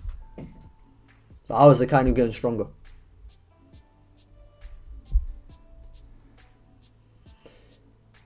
Akainu's probably at his peak right now. More than likely. Luffy still beat Kaido in that Haki clash, so he's therefore S tier. Facts. Yeah, that's another thing. Exactly. I mean, the last look. This is the thing. Kaido literally says Haki transcends all. Then in the final Haki clash, strongest attack from Luffy, strongest attack from Kaido. Luffy won in that Haki clash. What does that say? No, but then you would have to argue a fresh Kaido would lose to or equal a Gear 5 Luffy, which I strongly doubt. Okay, so by the time Luffy was in Gear 5, you think he wasn't in comparable condition, if not worse than Kaido? I mean, Kaido literally killed Luffy. So the condition that Luffy was in when he killed Luffy, and then he came back due to his Devil Fruit, you're telling me that Gear 5 Luffy isn't in comparable condition, if not worse, than Kaido? The fresh Kaido doesn't matter. They basically fought on level playing field by the time he went Gear 5. Kaido was in good enough condition. Luffy literally just came back from the dead. So why would that matter? Also, I'm talking about Gear 5, like, Gear 5 Luffy is peak Luffy, right? So you have to think about how strong Gear 5 Luffy is. And Gear 5 Luffy is most definitely S tier. Like, it's not even a question. Not even a debate, my guy. Story progression law just got stronger. I mean, bro, I don't know what to tell you, bro. If it's not implied Akainu's any different from the last time we seen him, then that's just how he was. That's it. Luffy came back without needing the Dragon Balls. Yo, facts. That guy got the rubber balls, bro. Pause. I can't even. I had to pause on that.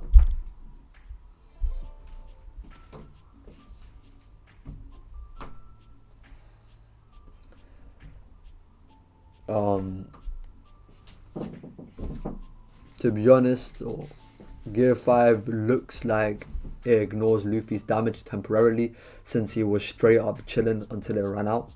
Gear 5 Luffy over Kaido, but he's not besting Kaido in 100% health. Nah, bro. Just because that's like saying when Kaido walks around like he's clean and the damage doesn't really do anything to him, doesn't mean that he isn't damaged. You're telling me like Luffy throughout the fight, even though he was joyful and he's getting hit by Kaido's attacks, the damage wasn't getting damaged? It isn't ignored damage, bro. What the hell? What the hell? Come on, man. What? Temporarily ignores damage? Come on, bro. Kaido had exerted more than Luffy by the time Gear 5 came out. Sure, Luffy was dead, but he was beaten at his best by an already exerted Kaido. Luffy had eaten a whole meal just before, and that factors. Yes, but when he ate the whole meal, that was after his first one-on-one loss. Then he came back, then he fought Kaido in Gear 2nd, Gear 3rd, then Gear 4, then died. And Kaido hadn't even been going all out in the first moments against Gear 2nd and Gear 3rd until his haki started to get stronger while he was drunk. Not to say that the sake made him stronger, but talk about timeline here. Then he fights Gear 4, Snake Man.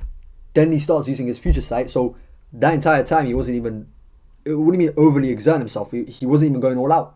He didn't even need to. Then he starts to use his future sight. That's the best we've seen from Kaido up until that point. The rest is history. But what I'm trying to say is that if Kaido can put Luffy to the point of him being dead, or basically near death, and then he comes back due to his Devil Fruit awakening, now that Luffy has come back, it's not like he's in top tier condition, bro. Yes, Kaido has been damaged along the way. He has used some of his stamina, of course, I'm not denying that, but compared to Luffy's condition by the time he entered Gear 5, it's not like it's much different to what Kaido's in, especially because he actually died. So the eating and all those things from before doesn't matter because he was a lot weaker at that time. You know what I mean? It doesn't really mean anything.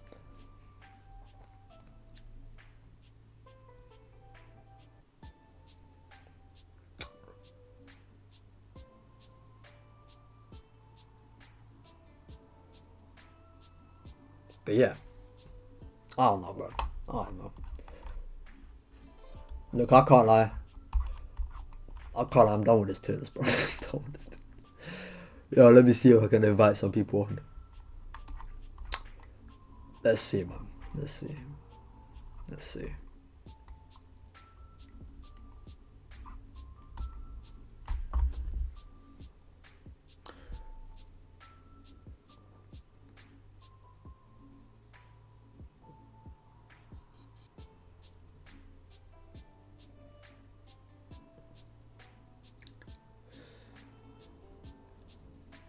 If you're trying to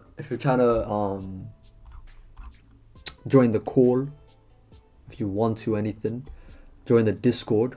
I'll be in the Discord while I'm streaming. So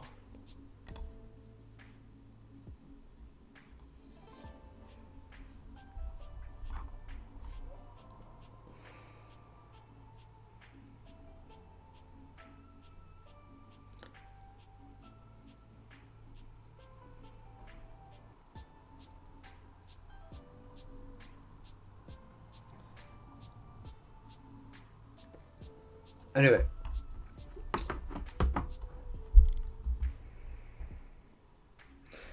while Luffy's in Gear 5, while in Gear 5, Luffy above him though, but Kaido could still win because Luffy's drawback, kind of like Dofi's situation, gets slammed around in Gear 4, but beats other forms of Luffy before Gear 4. Yeah, that's facts, yeah. Now, I agree, look, I understand, that, right? Like, if Kaido can outlast Luffy's Gear 5 and stuff, that's fine. But what I'm saying is that Luffy in Gear, like, let's say Luffy had a constant Gear 5. That's what I'm trying to say. A constant Gear 5. Also, you have to think about it this way, right? Because the narrative in the fight with Luffy versus Kaido is a similar situation with the whole Katakuri ordeal, right?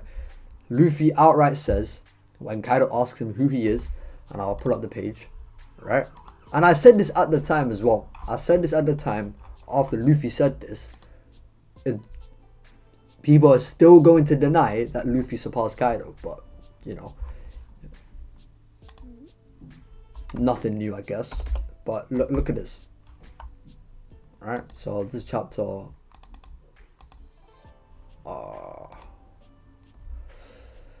chapter 1046. So when Kaido asks who he is, I'm Monkey D. Luffy, the man who will surpass you and become the king of the pirates, or king of the pirates. It's the same thing, or the same logic, or same narrative as Luffy vs Katakuri. When Luffy said to Katakuri, or said about Katakuri, that he intends to surpass the Billion Berry Man, right? So narratively, the point of this was by the end, Luffy would surpass Kaido. And when Kaido says this, I believe it's in chapter 1047. When he says this, Haki can transcends all. Sorry. And then his final attack. Nope. Overwhelms Kaido. They have a Haki clash. And it overwhelms Kaido.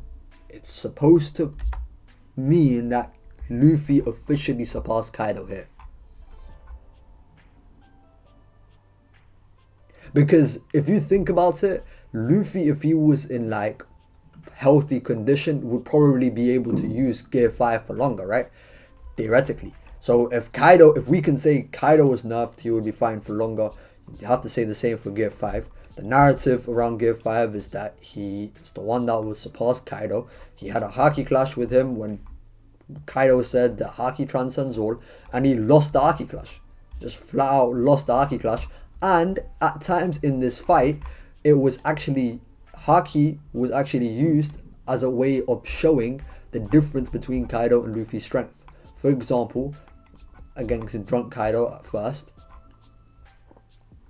when he gets hit with the Ragnarok, Luffy says, that hurts, he's so tough. Then later on, when he has a Haki clash against him, his Haki's getting stronger. So the reason why he's getting overpowered here is due to his Haki. It wasn't said at this time, but you know, towards the beginning of the rooftop battle,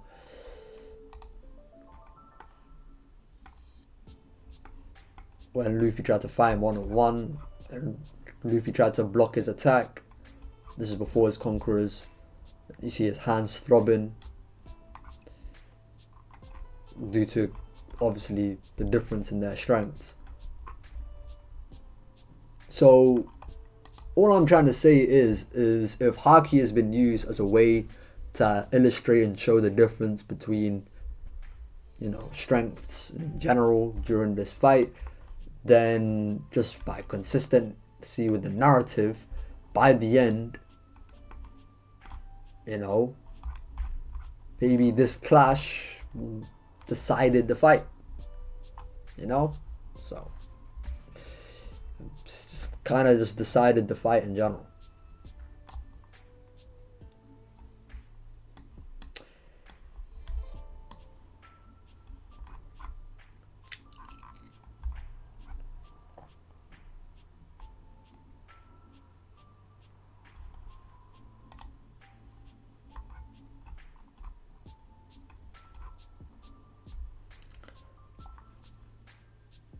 Alright. Difference is Luffy without Gear 5 still making Kaido basically go all out regardless. So it's not like Luffy was folding no Gear 4 Luffy. Yeah, of course, they're still relative with Luffy's Gear 5. Can't use logic to pass go Luffy or the narrative. Sometimes that might just be the case. I would get on call, but it's mad late. That's fine, no problem. No problem.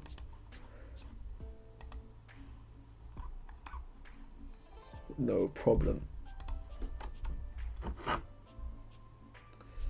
Started getting my bands up in the mansion, looking like I'm the principal there. Alright.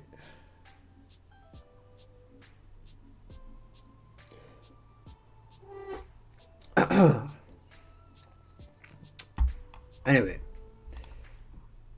Yo, I just realized, bro, I have the thumbnail, it being about Mihawk. I didn't even talk about. I didn't even talk about the flipping Mihawk stuff.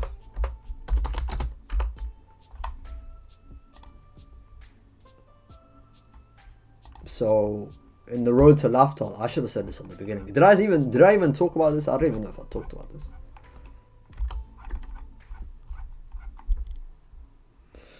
Prince says, when Luffy can go one-on-one without any supplements or advantages, we can say he can stand next to characters like Kaido. It is like saying Zoro's last attack on Kaido was his overall best, when that's cap.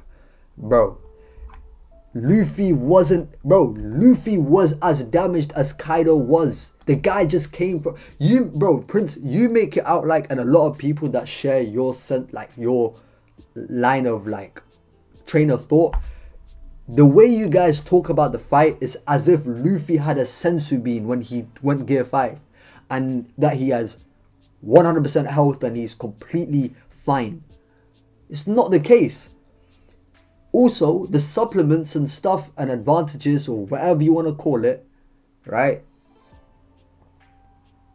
that Luffy had was when he was a lot weaker and he was only progressing throughout the fight. So it doesn't matter. You're basically saying that Kaido fought someone that was basically fodder to him. If Kaido decided to use his future sight and use stronger haki from the beginning, he could have literally killed Luffy earlier. The difference is that Kaido actually has a character trait, which he's a battle enthusiast, and he actually likes to enjoy fights. So he's not going to go all out. He's only going to use as much power as he needs in that particular moment. We've seen this against the Scabbards, he didn't use hybrid form. We've seen this against the Supernova, he didn't use future sight. We've seen this all the time. We've seen this even with the Supernova, he didn't use his stronger haki, he held back with his haki. Like, this idea that Luffy was the guy just came out of a shower and that's how he was fighting Kaido, he was constantly at full health, is just disingenuous, bro. You make it out like Chopper was there giving him surgeries every time he got hit by Kaido, and he was bro, that just wasn't the case. It literally just wasn't the case.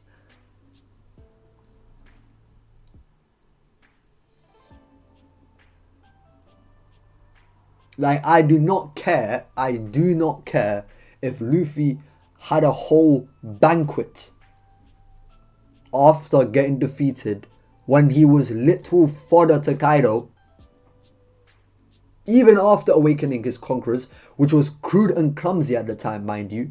When he lost to him, his conquerors wasn't even completely mastered yet, and Kaido wasn't even going remotely all out, even though he was using his conquerors. Right? I don't care that Luffy was rejuvenated at that point. If Kaido can still beat him and kill him, who cares? The main fight would be Gear 5.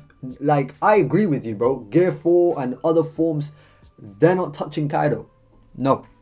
They will get destroyed by Kaido. Gear 5th, though, is different. Let's just call a spade, bro. It's different. And I'm not trying to like pick at you. I'm just saying people with that.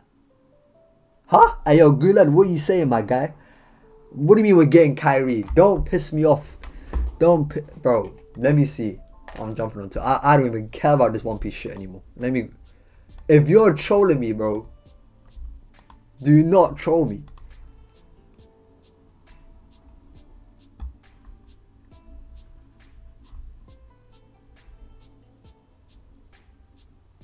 See, I'm looking at the trends. It's not trending. It's not true.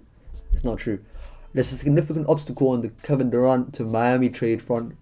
Durant, it seems, would only want to play on a team that includes Jimmy Butler, Bam Adebayo, and Kyle Lowry. This has to be fake. Bro, this is hilarious, bro. This is flipping hilarious. Oh my god. Yo, he basically wants them to make no trade. Like, he just wants to walk there for free, bro. Like, the Nets get nobody. They get nobody. He just walks to Miami. Is that what KD wants? This guy is so stupid, bro. This guy is so stupid. Bro, why is my... Hold on.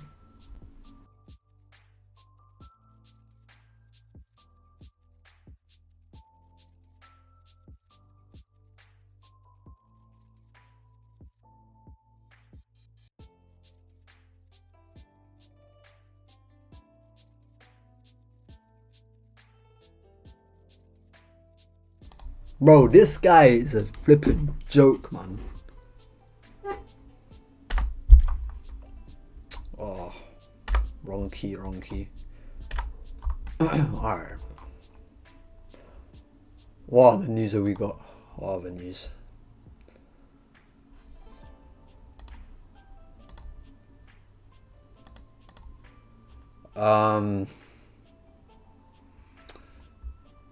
Yeah, I can't lie. We might as well switch the convo, bro, for a bit. Why not? Let me see what's up with Kyrie. Any Kyrie news?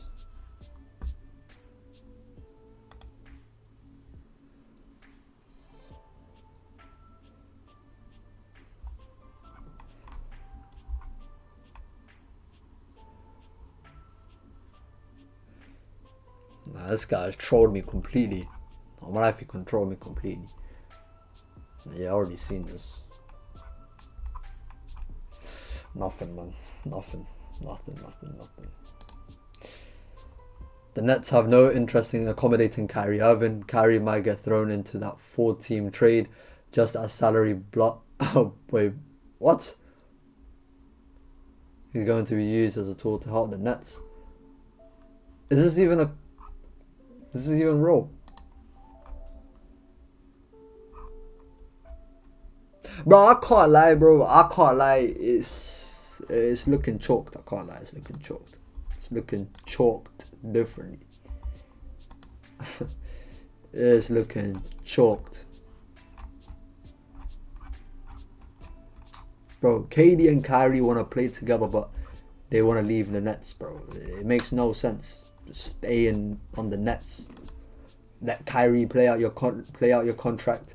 KD play one more year, then leave. You can literally request a trade next year. It makes no sense. This shit it's amazing entertainment, but it makes no sense, bro. If I was Sean Marks and these motherfuckers, bro, I would just they gotta hold that. I can't lie. KD has to hold that. Why the fuck am I letting you? Why the fuck am I trading you? You mad? Why the hell would I trade you? By force. By force, you're staying on the Nets. By force. And what? You think the Lakers let Kobe leave when times are rough? No. They made him hold it. And they got him some help later.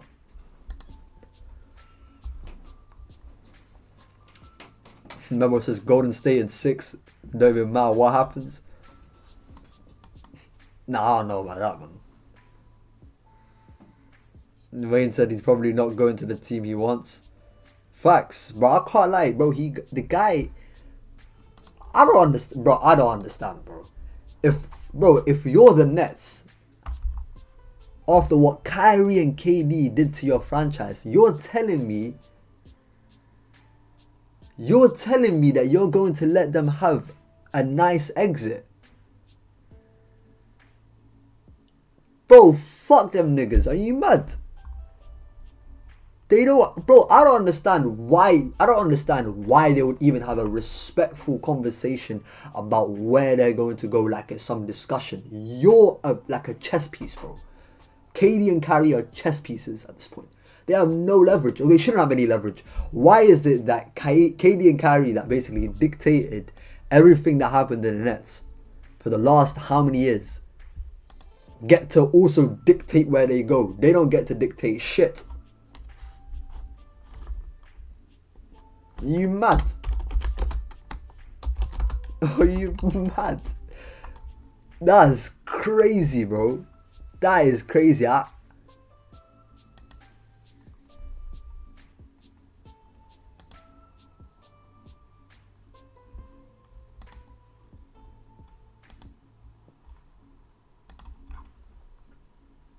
Hold on, let me get this Raheem shit, man. I'm trying to... Let me change it to the LeBron gif, man. Let me get a LeBron gif. Preferably not a Lakers one.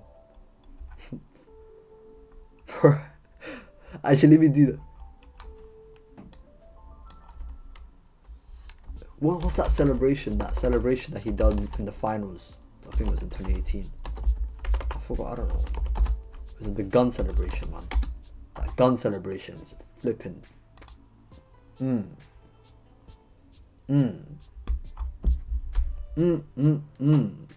That gun celebration, man. Putting it up. He just signed an extension too. Exactly, man. Bro, that shit makes no sense. Lemonade says Nets had 2 super teams and it led to disaster. Bro, it makes no sense. I don't know how, bro. I can't lie. The Nets are actually an embarrassment. They're embarrassing, man. They're actually embarrassing. How the fuck they let that happen? I have no idea. Why can't I get this gun celebration, man?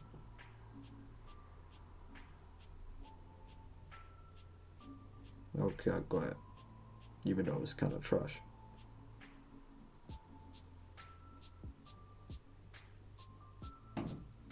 No. What is it?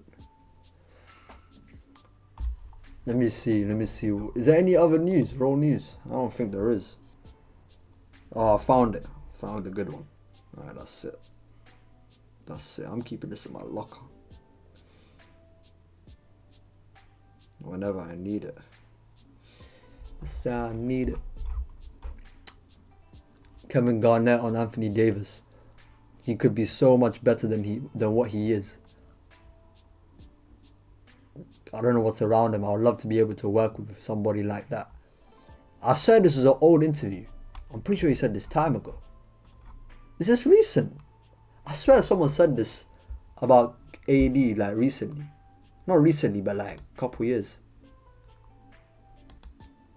This is what I'm reading, by the way. Oh, why do I keep doing that? Yeah, I can't lie, bro. AD, bro, if this guy just played like he was playing in 2020, bro. Oh my god. Unstoppable is an understatement, my guy. That guy, AD, was serious. Yo, this guy, AD, was serious in that playoffs.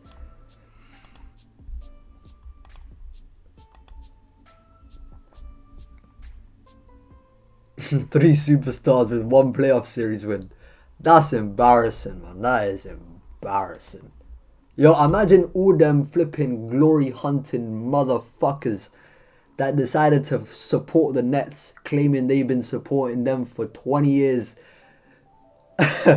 Thinking that, oh, they thought they could come to a team support like the Nets while they had a big free, bro. Them niggas are looking like dickheads. They're looking stupid as fuck. They're looking so stupid right now.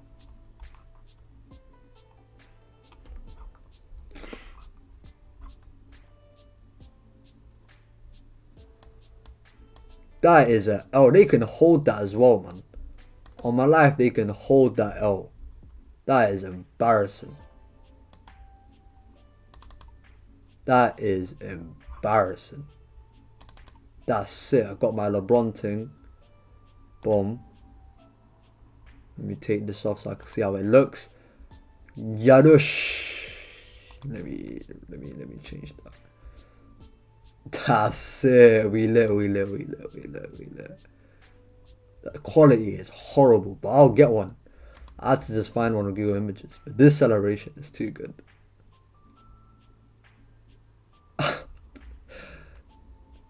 AD made out of paper straws. Low key. I can't lie. AD, man.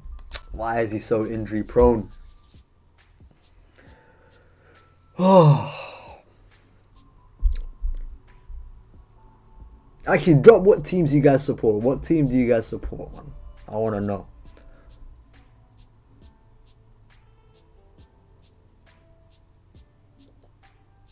The GM packing Westbrook out of LA.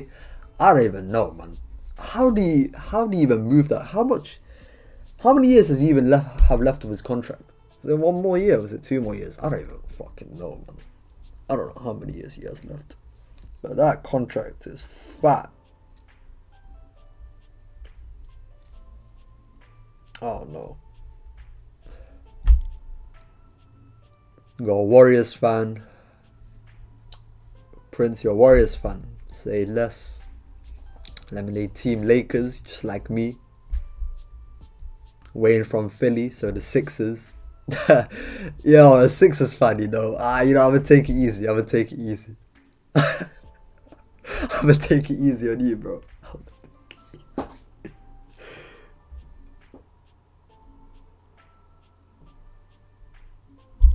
Yo, as a Philly fan, did you see what Embiid was saying? Embiid was saying that Philly, that he was telling the front office that they should exhaust all their options on trying to get KD.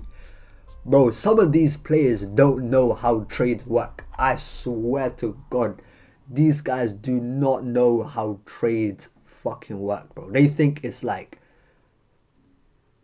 bro, I don't even know what they think it's like. They think it's Monopoly. That you roll a dice and you can land wherever. I don't know what it is, bro. Bro, what is the Sixers are getting? They're not getting no KD. What the hell? I don't know what he's thinking. Bro. Julius OKC, nice. I respect that.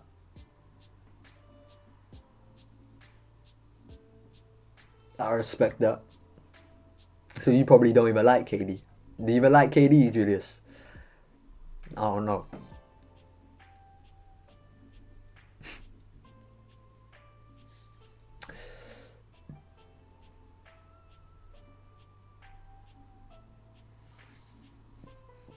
Plazema says, if I'm the Nets, unless we get Embiid, y'all not getting KD. Nah, I need it has to come with a package. Embiid and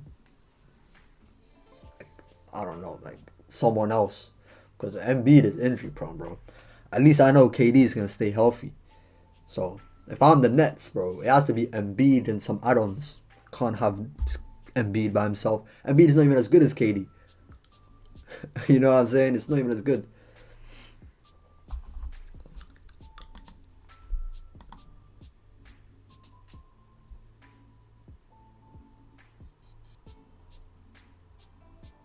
How far back was the Mihawk talk? I can't even lie. Bro, we never even had it. I swear. I don't remember. I think if we didn't even have that talk, bro. I was intending on making it. we didn't even have that talk. Shall I quickly talk about it now? Yo, that's funny, bro. I made the thumbnail like that just to not even talk about him. But I mean, it's not that crazy. Like, all we found out is that Yoru is the strongest sword, the strongest blade. That's it. So none of them niggas saying, oh, you know, Mihawk only has the strongest black blade, not the strongest sword or blade in general. So they can hold that, but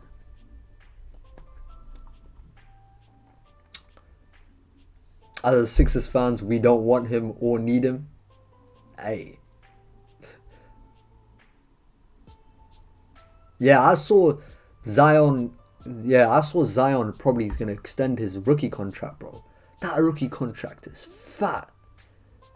Yo, he's gonna sign. Apparently Zion might sign a 5-year extension. 5 years, bro. That guy is rich, and he's not playing.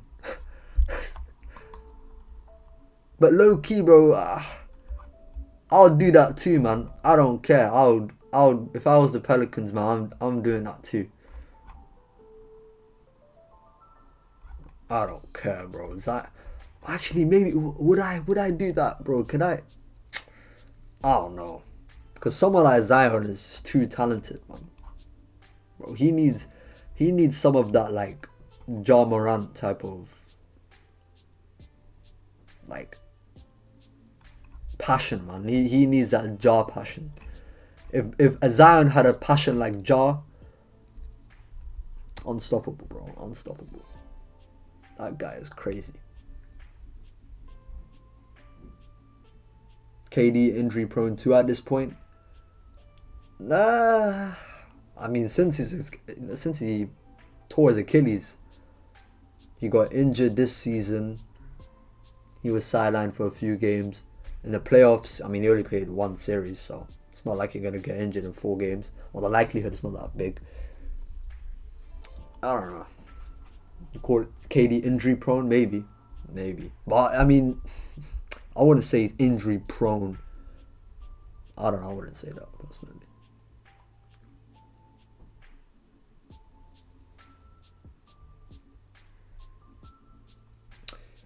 Rockets gang are from Toronto, so I'm also a Raptors bandwagon when they're up.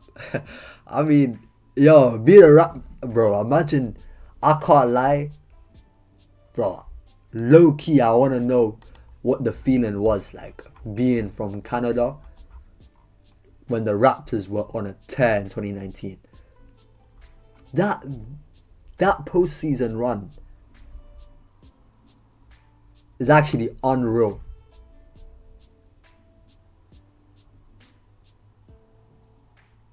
Unreal, bro. Zion is making a bag eating McDonald's 24/7. Bro, the guy weighs 300 pounds, bro. The guy weighs as much as Tyson Fury. Why the fuck has he got that much weight on him? Is he trying to get on the ring? Heavyweight ring? What's this? What is my man on? This guy, Zion. I don't know, bro, because you know where it is at the beginning of the playoffs, like before the playoffs, maybe a couple of weeks. Remember that video? The video of him in the gym and he was doing them crazy dunks or whatever. He was healthy, but he wasn't playing. But if he was playing, I can't lie, the Pelicans actually got a good team. They actually got a good team.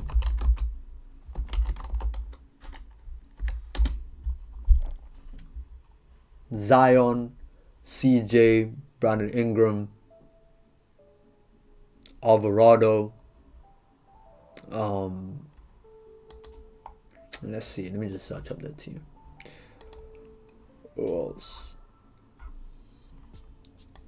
Bro, just tell me the time. Just tell me the team, man.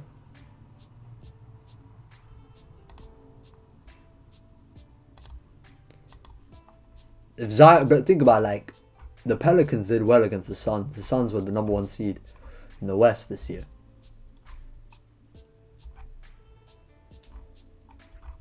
They gave him a good series. Having Zion, that's a crazy team.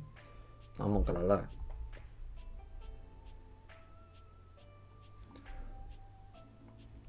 That is definitely a crazy team.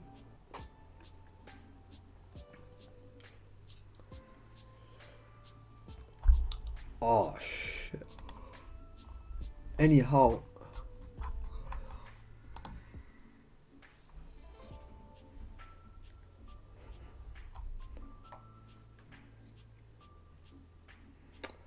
My favorite One Piece character is Whitebeard.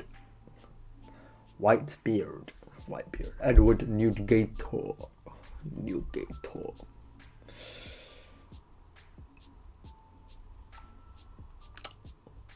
Also, I can't lie, Twitter has just been, after this whole KD shit, bro, the amount of loyalty tweets I've been seeing, god damn, man. Everyone's riding Steph. And the funny thing is, bro, Steph, even though, I guess, I mean, he's loyal to his team, for sure. You still have people like Giannis, currently in the league. Jokic signed another extension. Not extension, sorry. He made a new deal. He's at the highest paid deal or something like that.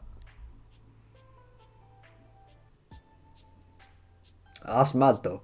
KD said, imagine, how is KD saying that Brooklyn was his last stop? Brooklyn was his last stop, you know. He was thinking of retiring in fucking New York. Yo, that shit went up in smoke. That shit went up in fucking smoke. Minnesota's looking dangerous. They signed, they traded for Gobert. Bro, the Timberwolves are looking crazy, I can't lie. They are looking crazy. Gobert, Rudy Gobert is one of the best defensive anchors.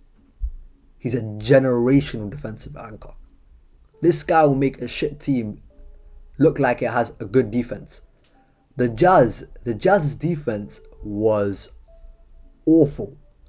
In terms of perimeter D, it was awful, bro. The only reason why it looks somewhat decent statistically is because of Rudy Gobert, bro.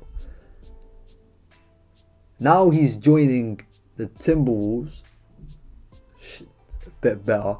They still have D'Lo. They still have Anthony Edwards. They still have Karl Anthony Towns. Small ball lineup's gonna cook the T-Wolves. That's facts. I can't lie. It will depend. On defense, it depends because you can't play. I don't know if they're gonna be able to play Cat and Gobert at the same time. There's no way, like, especially against those type of teams. But it is a really good twin tower though. I think it's a good twin tower team because you have one of them, which is a crazy defensive anchor, and then Cat, who's a really good offensive big. Dame, definitely the most loyal player I can think of. But you have Bradley Beal too. But them two are of the same ilk. They want to do it the right way. They're not trying to, you know what I'm saying? They're trying to be on the grind. Do it out of the mud type shit.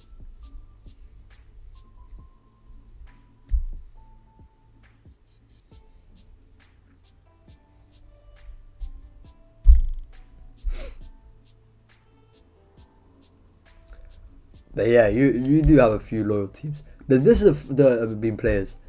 The funny thing is though, some with like the whole KD carry situation, like this whole player empowerment thing that people say like LeBron started. The issue is that people are not getting, or some people are not getting, is that LeBron actually plays out his contracts. He actually plays them out. So when the contract ends, the guy can just move freely. Like, he's allowed to do that. There's no controversy, well, apart from the decision to move to Miami, right? But in general, he can freely do that without much resistance from his team because he plays out his contracts, right? KD did the same thing after the 2016 season.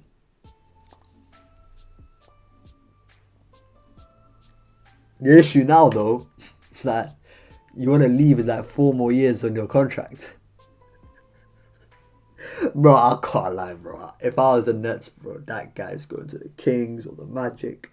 Bro, that guy could fuck right off. Are you crazy, bro? You tried to dictate the way the Nets was gonna be ran, and then you think that when you want to request a trade, you're gonna go to a contending team, bro. That guy is going to the gutter.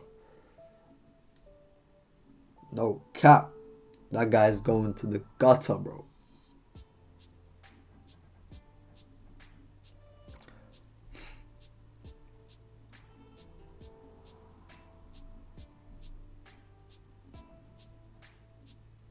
DiVincenzo has agreed to a 2-year, 9.3 million deal with the Golden State Warriors. Shit. That was a good pickup.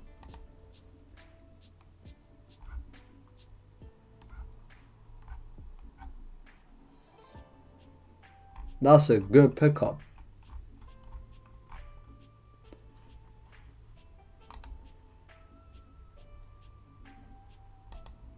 This has to be one of the funny. This is actually the funniest off season I've ever witnessed, bro, or I've ever been actively a part of. It's actually too funny. Anyway,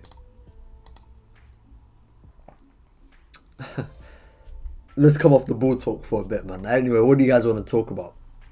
I got time. I got time. I've got time, man.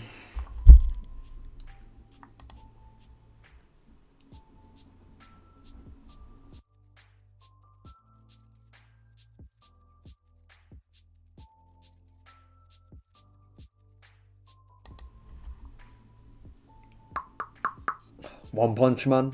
I don't read One Punch Man. I should have been read it. I can't lie. I should have been read One Punch Man. Bro, there was a time, bro, I was trying to read from when season 1 left off. I think it was at chapter 37 or something. Bro, I think I read like 2 chapters. I never read it again. Bro, I can't lie. With some series, I just keep up with it from Twitter. At this point, that's with My Hero. My Hero, I used to like My Hero. My Hero is dead, bro. It's actually not it. What do I think about Drake's album? I listened to the first like 5 songs. Just turn it off.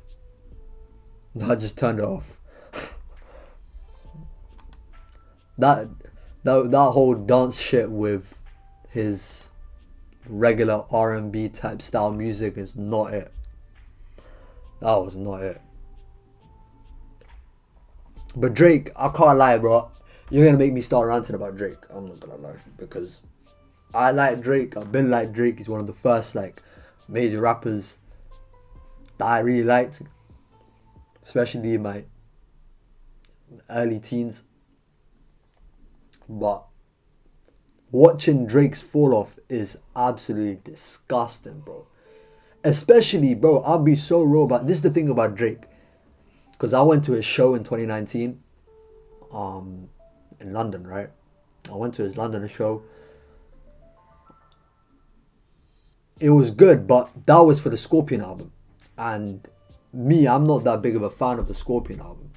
I'll be so raw. But because I, bought tickets for it, for the lead up to that show, I kind of like just listened to Scorpion, bro, almost like every day. Side B, I could not listen to. I only liked like 2 songs from Side B. Blue Tint is a banger, I'm not gonna lie. That is a banger. And then In My Feelings is catchy, I'm not gonna lie, but you're not catching me listening to that on my ones. I swear to God, you're not catching me listening to that song on my ones. It's not happening. It's not happening, bro. It's not happening. So for the next few months leading up to the show, I was listening to it. And then some of the songs, I just forced myself to like it just because I've heard it so many times. It's in my head. So Elevate, shit like that. Mob Ties, I can't lie. At the time, I kind of liked already. So listening to that more, that was a banger.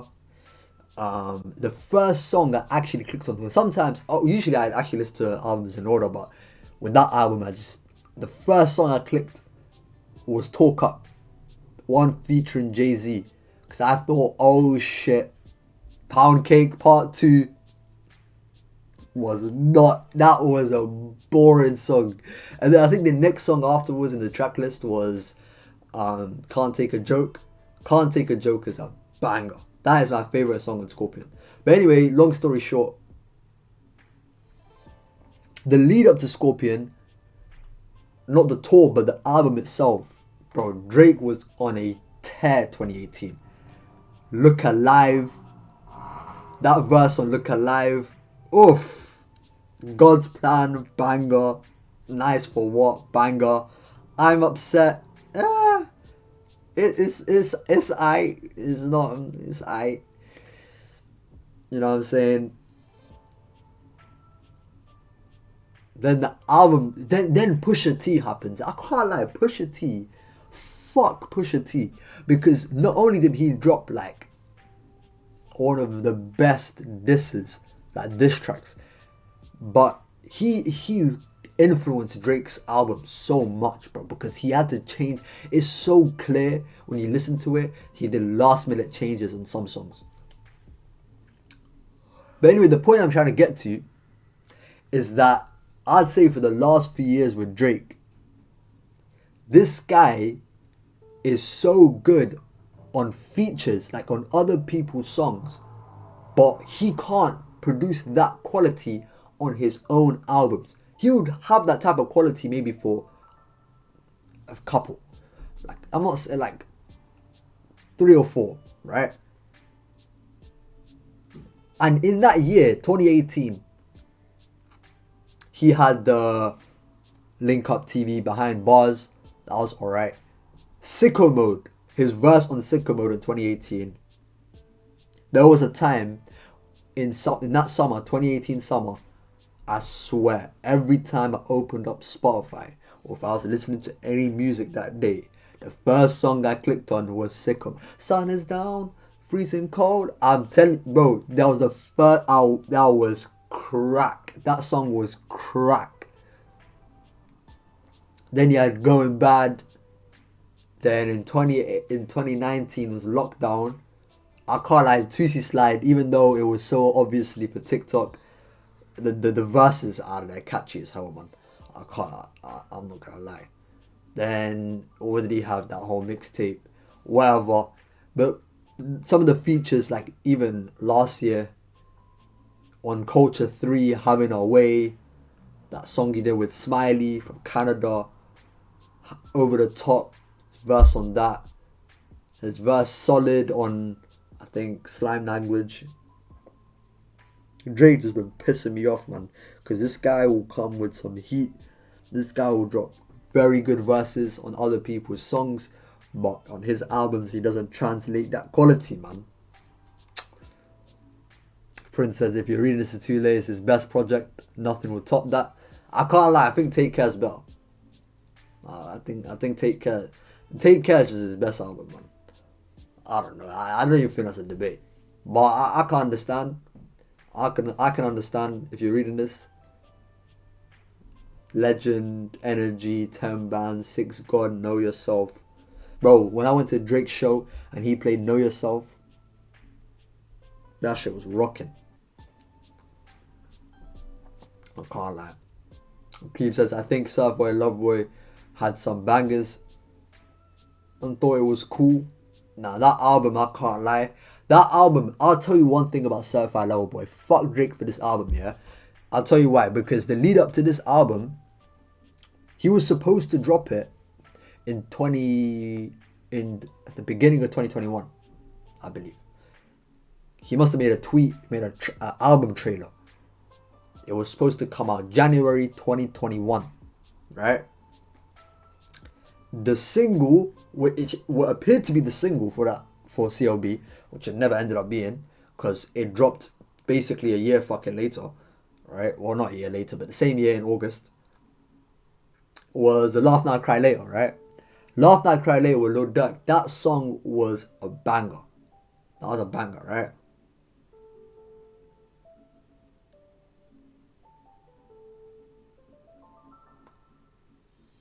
That song was a banger. Then his album trailer, bro, I want to watch. Actually, I can't even put this album trailer because I'll get striked for it.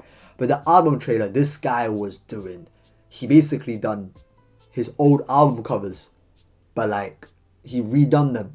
So you see the Take Care one, the Nothing Was the Same one. I'm thinking, oh shit. He's got the whole lover thing. He's going to go back to Take Care Drake. He's going to go back to when things were great Drake. Nope.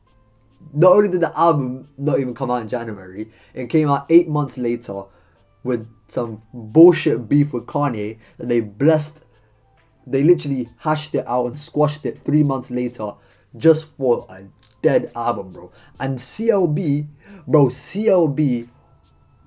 that intro, Champagne Poetry, is the biggest fucking trick.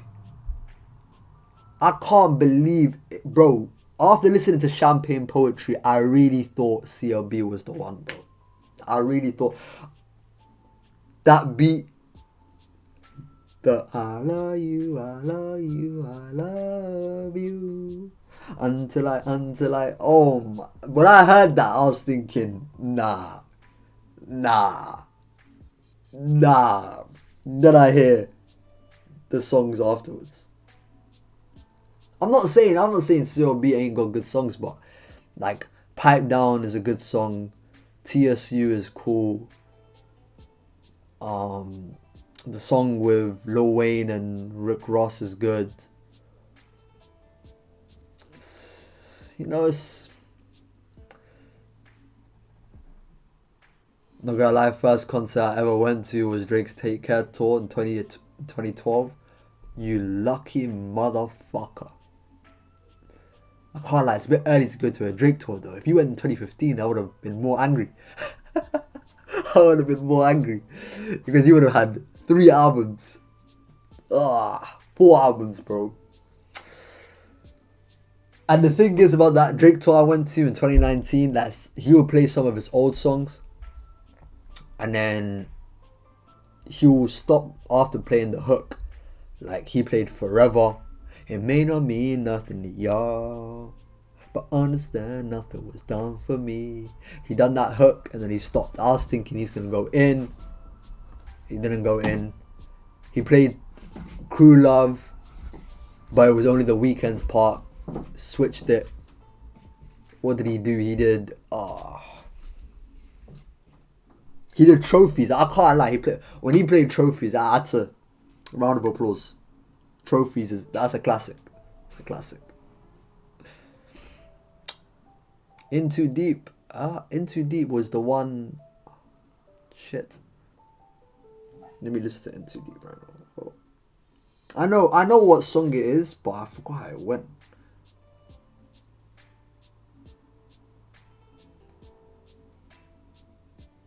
Oh, it's the one with Future. This was this is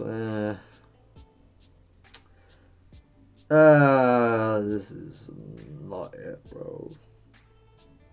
The other one that was good was No Friends in the Industry. No Friends in the Industry was good. Fair Trade is a banger. Oh yeah, I forgot about Fair Trade. See, that's another thing. Fair Trade, when the leak dropped, the leak to Fair Trade, when that dropped, I was thinking, yeah, Drake got the sauce, but he ain't got the sauce, bro. You know.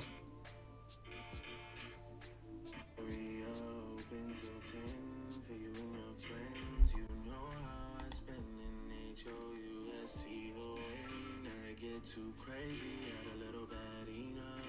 We stay good friends, we get too wavy. All I know is that when this cup ends, the next one begins. Nah, man. Nah, ban this song, man. Ban this song. This is not it, man. I can't lie to you. I can't even lie to you, man. It's not it, man. It's not it, man.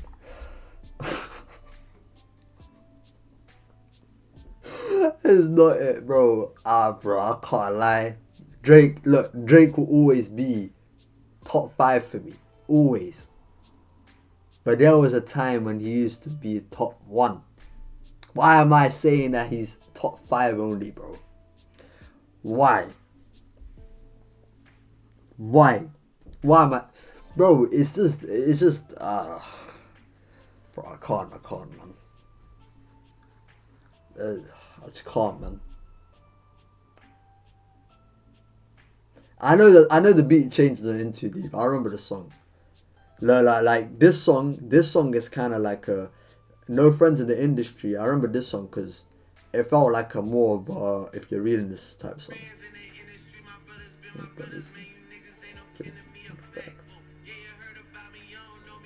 Yeah, yeah. No friends in the industry, my brothers been my brothers.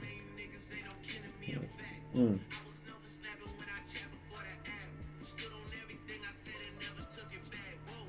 Yeah, that was a good song, can't lie. Knife Talk, I can't lie. The thing, Knife Talk, a lot of people like it. I feel like Drake did not know what the actual big single was. Fair Trade should have been the single. I don't know why he made Way Too Sexy the single, bro. He should have gave Fair Trade the music video. That should have been the one that was marketed to hell, not Way Too Sexy. Way Too Sexy could be another single, but the fact that Fair Trade wasn't like a single was crazy to me. That song is like clearly the best song in terms of all facets. The most catchy, the one with good lyrics, everything, bro. I don't know what he was thinking, man. Yeah, I can't lie, bro. I need to be in the studio with Drake so I can just tell him what's it and what's not it. Because clearly, whoever is with him in the studio is not doing a good job. It is not. He's got a bunch of yes men around him, bro. There is no way that he's getting green lights for this shit from his mandem, bro. There's no way. There's no way, bro. I can't lie. Personally, if I was making this music, you know what I'm saying, and I was at Drake's level, and you know what I'm saying, my guys were telling me this is it. They're just lying to my face, bro. That you're not my guy no more. We're burning a bridge. We're burning a bridge right then and there. Don't be my yes man. Don't be yes man, man. It's not it. I swear. I swear, man. I swear, bro. This is not it.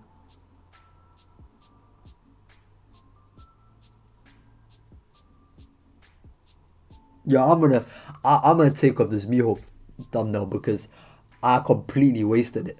I'm gonna make a new thumbnail when I take off the stream, because this is the most clickbait thumbnail for anyone that wanted to see Mihawk, and I didn't even talk about him. Didn't even talk about him at all, man. Oh shit.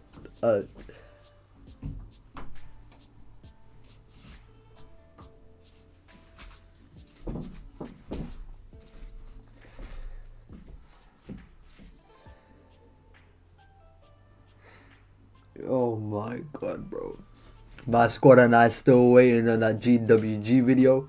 That's our anthem. Bro, please tell me you're not talking about Girls Want Girls. Please don't tell me you're talking about that song. Please. Please. Is there another GWG?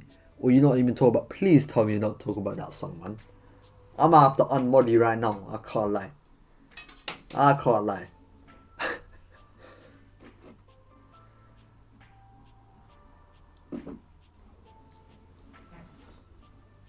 Oh my god.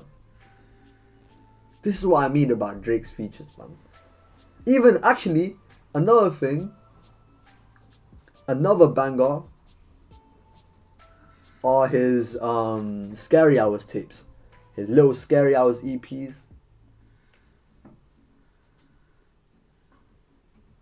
He doesn't miss on those. But this song right here, I swear I'm gonna skip a little bit more. Too much on my mind, too much ain't enough in my plans. Yeah, I'm gonna call the block.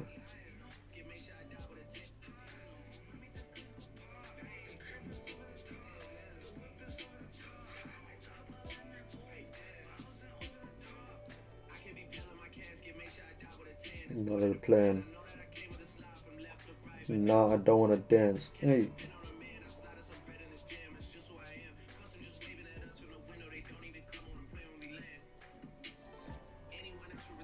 I'm like a 10. I wanna bury these niggas like 20 PBs. Woo.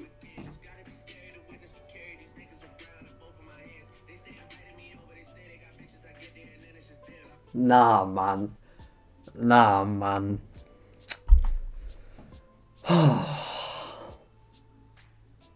He's already got Scary Hours 2. You mean Scary Hours 3? Scary Hours. I need new Scary Hours, man. Those are the time Drake is good. Those are... Modern Drake right now is when he's not doing actual albums. He's doing mixtapes and EPs. Give me that shit and features. Retire, my guy. Not even retire, but like... Do your own thing, man. Like, do that shit.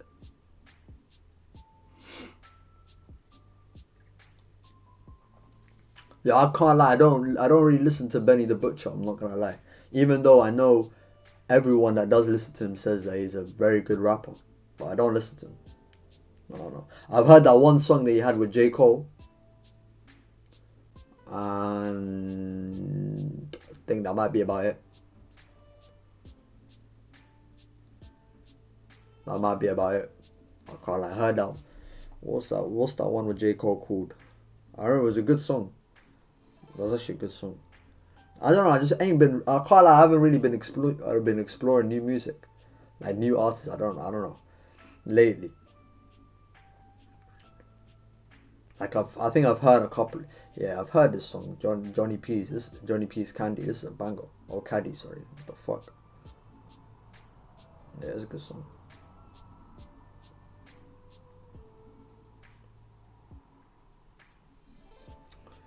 Drizzy will always be top tier artist for me. I don't care what what no one says. Hey man, I can't lie. See, that's similar for me. I mean, he'll always be up there for me, but I can't tell a lie, man. I can't tell a lie. Yeah, hey yo, whoa. Trade news. Wait a second.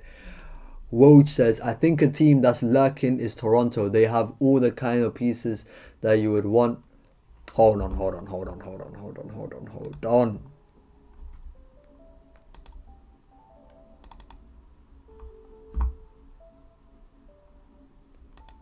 Us.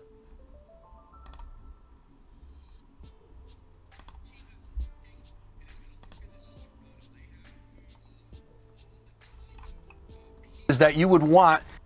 Hold on, I didn't even have my. I think a team that's lurking and is going to lurk in this is Toronto. They have all the kinds of pieces that you would want and their picks to do a deal for Kevin Durant, and they have an organization, a leader in Masai Ujiri, who certainly you saw the like chance he took on Kawhi Leonard with 1 year left on his deal. Man. How far are the Raptors willing to go in an offer to Brooklyn? Would they offer Scotty Barnes? I think that's a player that Toronto, almost under any circumstances, would not like to part with. But having him on their roster, Pascal Siakam, all the other talented players, contracts that might match up, I think you keep watching Toronto to see how involved they might get for Kevin Durant. I think a team... I don't know, but what would even... I don't know. What would a package from Toronto be for KD? Just can't imagine it.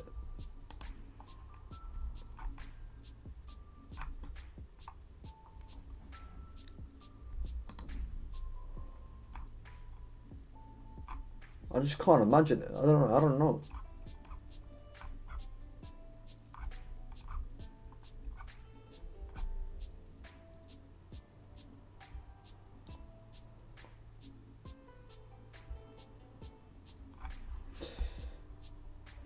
This is interesting, man. This is getting interesting. I can't lie. This is getting interesting.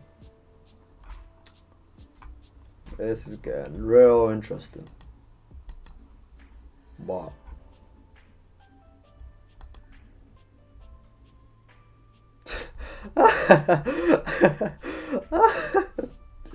yo, no, this is funny. Yo, KD, we heard you're looking for a new super team. How about the finest one ever assembled? DM us for more details. They're taking the piss. Man said KD on the boys, you know. They're taking the piss.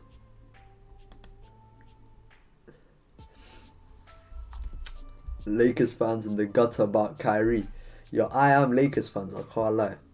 Bro, I can't lie, if Kyrie comes to the Lakers, see, the whole worries about what he will do and shit go crazy, man. I can't, bro. LeBron, it's LeBron tax, bro. LeBron's effect and impact. I'm telling you now, that guy's in the genjutsu. LeBron says this, Kyrie does that, bro. Telling you. But apparently Kyrie wants to be in the Lakers. Apparently.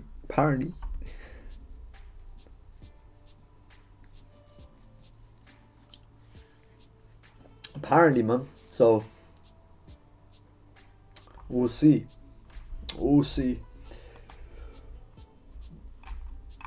Hey, yo, I think I'm getting tired. Yo, Tyler Hero. Why is it Tyler Hero talk? Don't tell me. Tyler Hero. As Tyler Hero talks about flipping.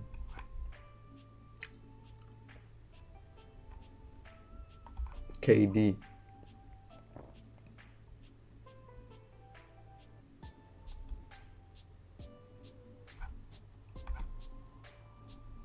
Oh no.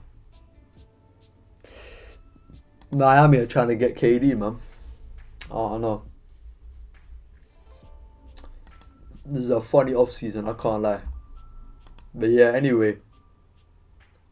I've been streaming close to 3 hours. Can we go longer?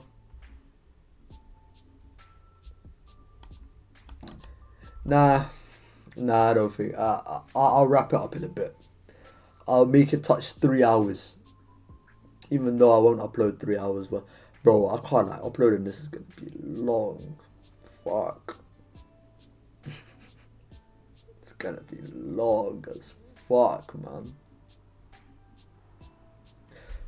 Am I still recording this shit as well? I'm still recording this stream.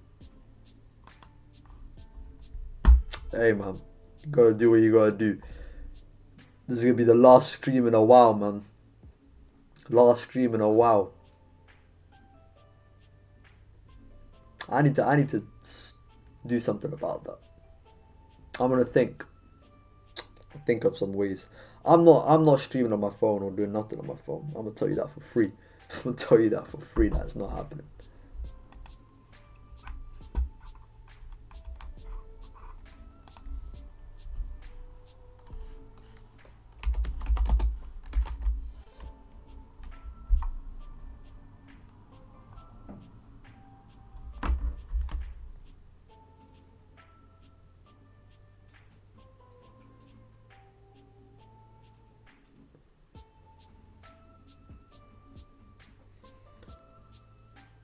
Alright, let's see.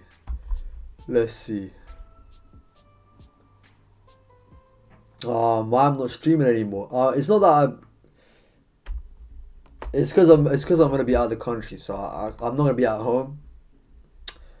I'm not gonna be at home for a month, so yeah, it's not gonna be very convenient. I'll try find a way to like be active, but like the only places you're really catching me are my Discord or my Twitter. I can't lie. You're not catching me nowhere else.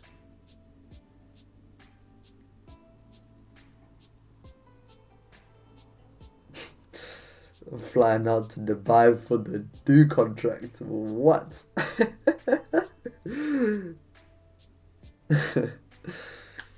Yeah, man. Can't lie, man. It's gonna be. I don't know. I'm gonna figure something out.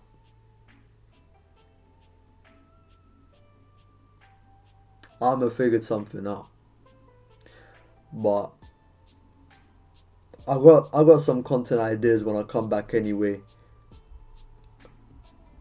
Hopefully it will spark up something. I'll say this as well. Going through that Kid and Law fight, that's a clue to my next video.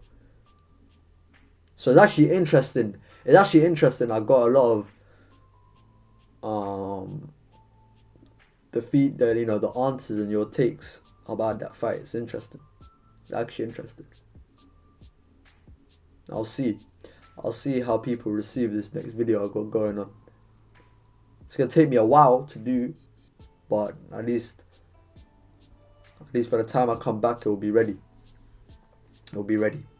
Hopefully, at least. That's the plan. Also, I'll be doing Tribal Super content, so I've got some ready. Well, not ready, but in the makings. Got some ideas out.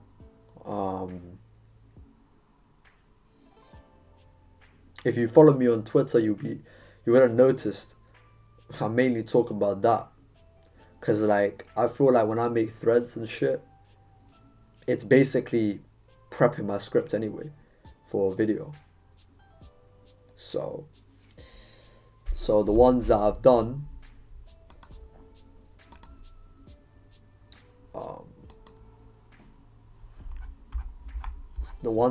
so far would be about Goku saying pride, the belief in his power, the shit that he learned recent, his new Ultra Instinct, what Ultra Instinct sign is and shit. Consider a Buggy video too, like seriously, what is Oda's agenda beyond the gag? I mean, when it comes to Buggy, I mean, I don't think there is an agenda beyond the gag, unless he's genuinely trying to make Buggy into the pirate god, like he said. But I don't think Oda's going to stretch the gag that far, that after Luffy becomes Pirate King and the most renowned pirate, that he's going to have Buggy become someone that eclipses even Luffy, who's found the One Piece. I just don't believe it. So I don't think the gag is anything more than just the gag. I don't understand its purpose. Maybe it would be like, I guess Buggy could act as reinforcements for Luffy in the final war, but aside from that, like, I don't know.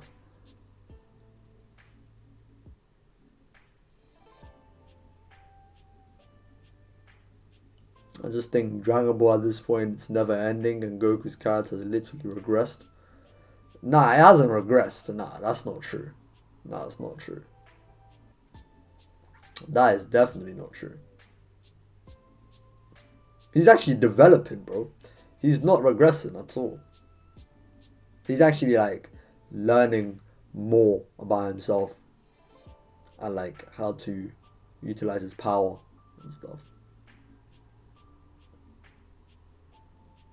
Definitely not regressing.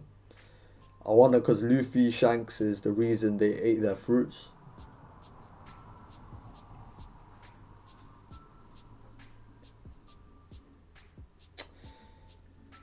Yeah. Shanks is the reason they ate their fruits, but Shanks didn't mean Luffy to eat his. And the same with Buggy. You think there's a parallel there that's intended for something greater? I don't know. Maybe. But it's not like anyone talks about Buggy's fruit in some high regard anyway.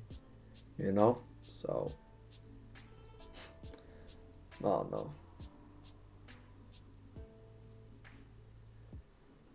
Maybe.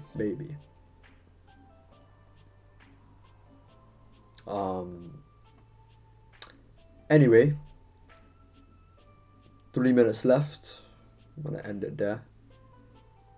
What if both scenarios were intentional for a greater purpose? That's what I'm saying, but what is that greater purpose? I just can't imagine Buggy's fruit being that crazy. I mean, well, Luffy is believable, he's the main character. Buggy, though, I don't know.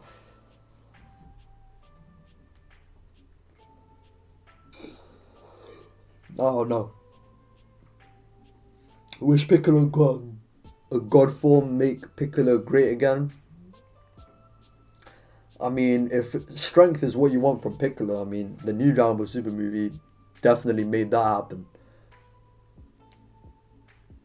Definitely made that happen. But I agree with you though about like a god-esque form, like because in Dragon Ball Super they kind of talked about the Namekians coming from a different realm actually. They originate from a different realm, and you have like the Super Dragon Balls that has probably been created by a Namekian too. But the Dragon Balls having that much power is probably something Namekian deity-esque related. Piccolo should have something like that, man. Don't like Piccolo's new form. I haven't actually seen the movie. I'm still waiting for it to come out in cinema before I actually watch it. The art, like the official art I've seen, looks not good. It looks like Lord Slug, but like orange. Is not it. But even with Gohan's, it doesn't even look that great. But then in the movie, in like some of the clips I've seen, it looks good on screen. So maybe it's just one of those ones where the CG models like getting translated to like just concept art, or not the concept art, but just the official art doesn't look that great. Oh no. If you remember, Buggy was the first villain Oda designed, and Zoro was originally his bodyguard, so I figure Oda is seriously going somewhere with Buggy. Imagine Mihawk joins Buggy for something. I can't lie, bro. I mean, if Mihawk joined Buggy, it would explain how he became a Yonko. So, I could definitely understand that, but yeah, that's the thing. I don't know what Buggy did to become a Yonko, but kudos to, I mean, shout out to Buggy, man. Shout out to Buggy. That joke man actually became an emperor. But you know what? The thing about Buggy, though, this is the thing. The reason why him becoming a warlord and shit like that is way better than the emperor stuff is because you actually see him finessing his way to the top, like live. You see it in real time, like in Marineford and the Impel Down. The way he finessed his way to the top, made it out like he was an equal to Whitebeard in front of them prisoners. Made it out like, you know, when they found out he was a part of Roger's crew. When they, like, you know what I'm saying? All of that, you saw it live. But then with the Yonko stuff, it's off screen. It just happens. It's surprising. Obviously, the shock values and the intention behind it, you know. But then, like, it's funnier when you actually see it actually happening, not when you already know it happened and you're trying to find an explanation for it. You know what I'm saying? So that's just the way I see it. But Buggy must have done something, man. Ancient weapon or something. Bro, imagine if this guy found Uranus, bro. If this guy found Uranus, it's game over. Yo, if this guy found Uranus, bro, it's game over, bro. Done for. And it's so obvious that, yo, Uranus is definitely it's definitely an ancient weapon, sky related. It's definitely sky related as well. I'll be mad. Pluton for the sea, Poseidon for under the sea. Pluton destroys countries and islands and shit, so a land destroying thing makes sense. Poseidon like a water destroying thing.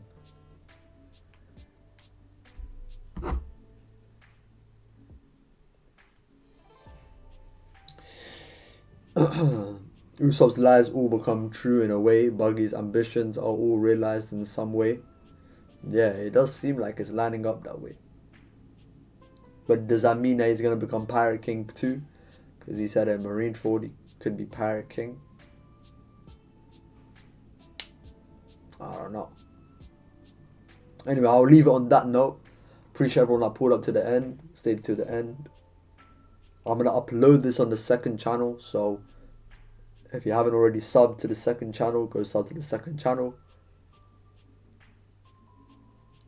And I'll see you guys maybe in a month. Take care. Bye.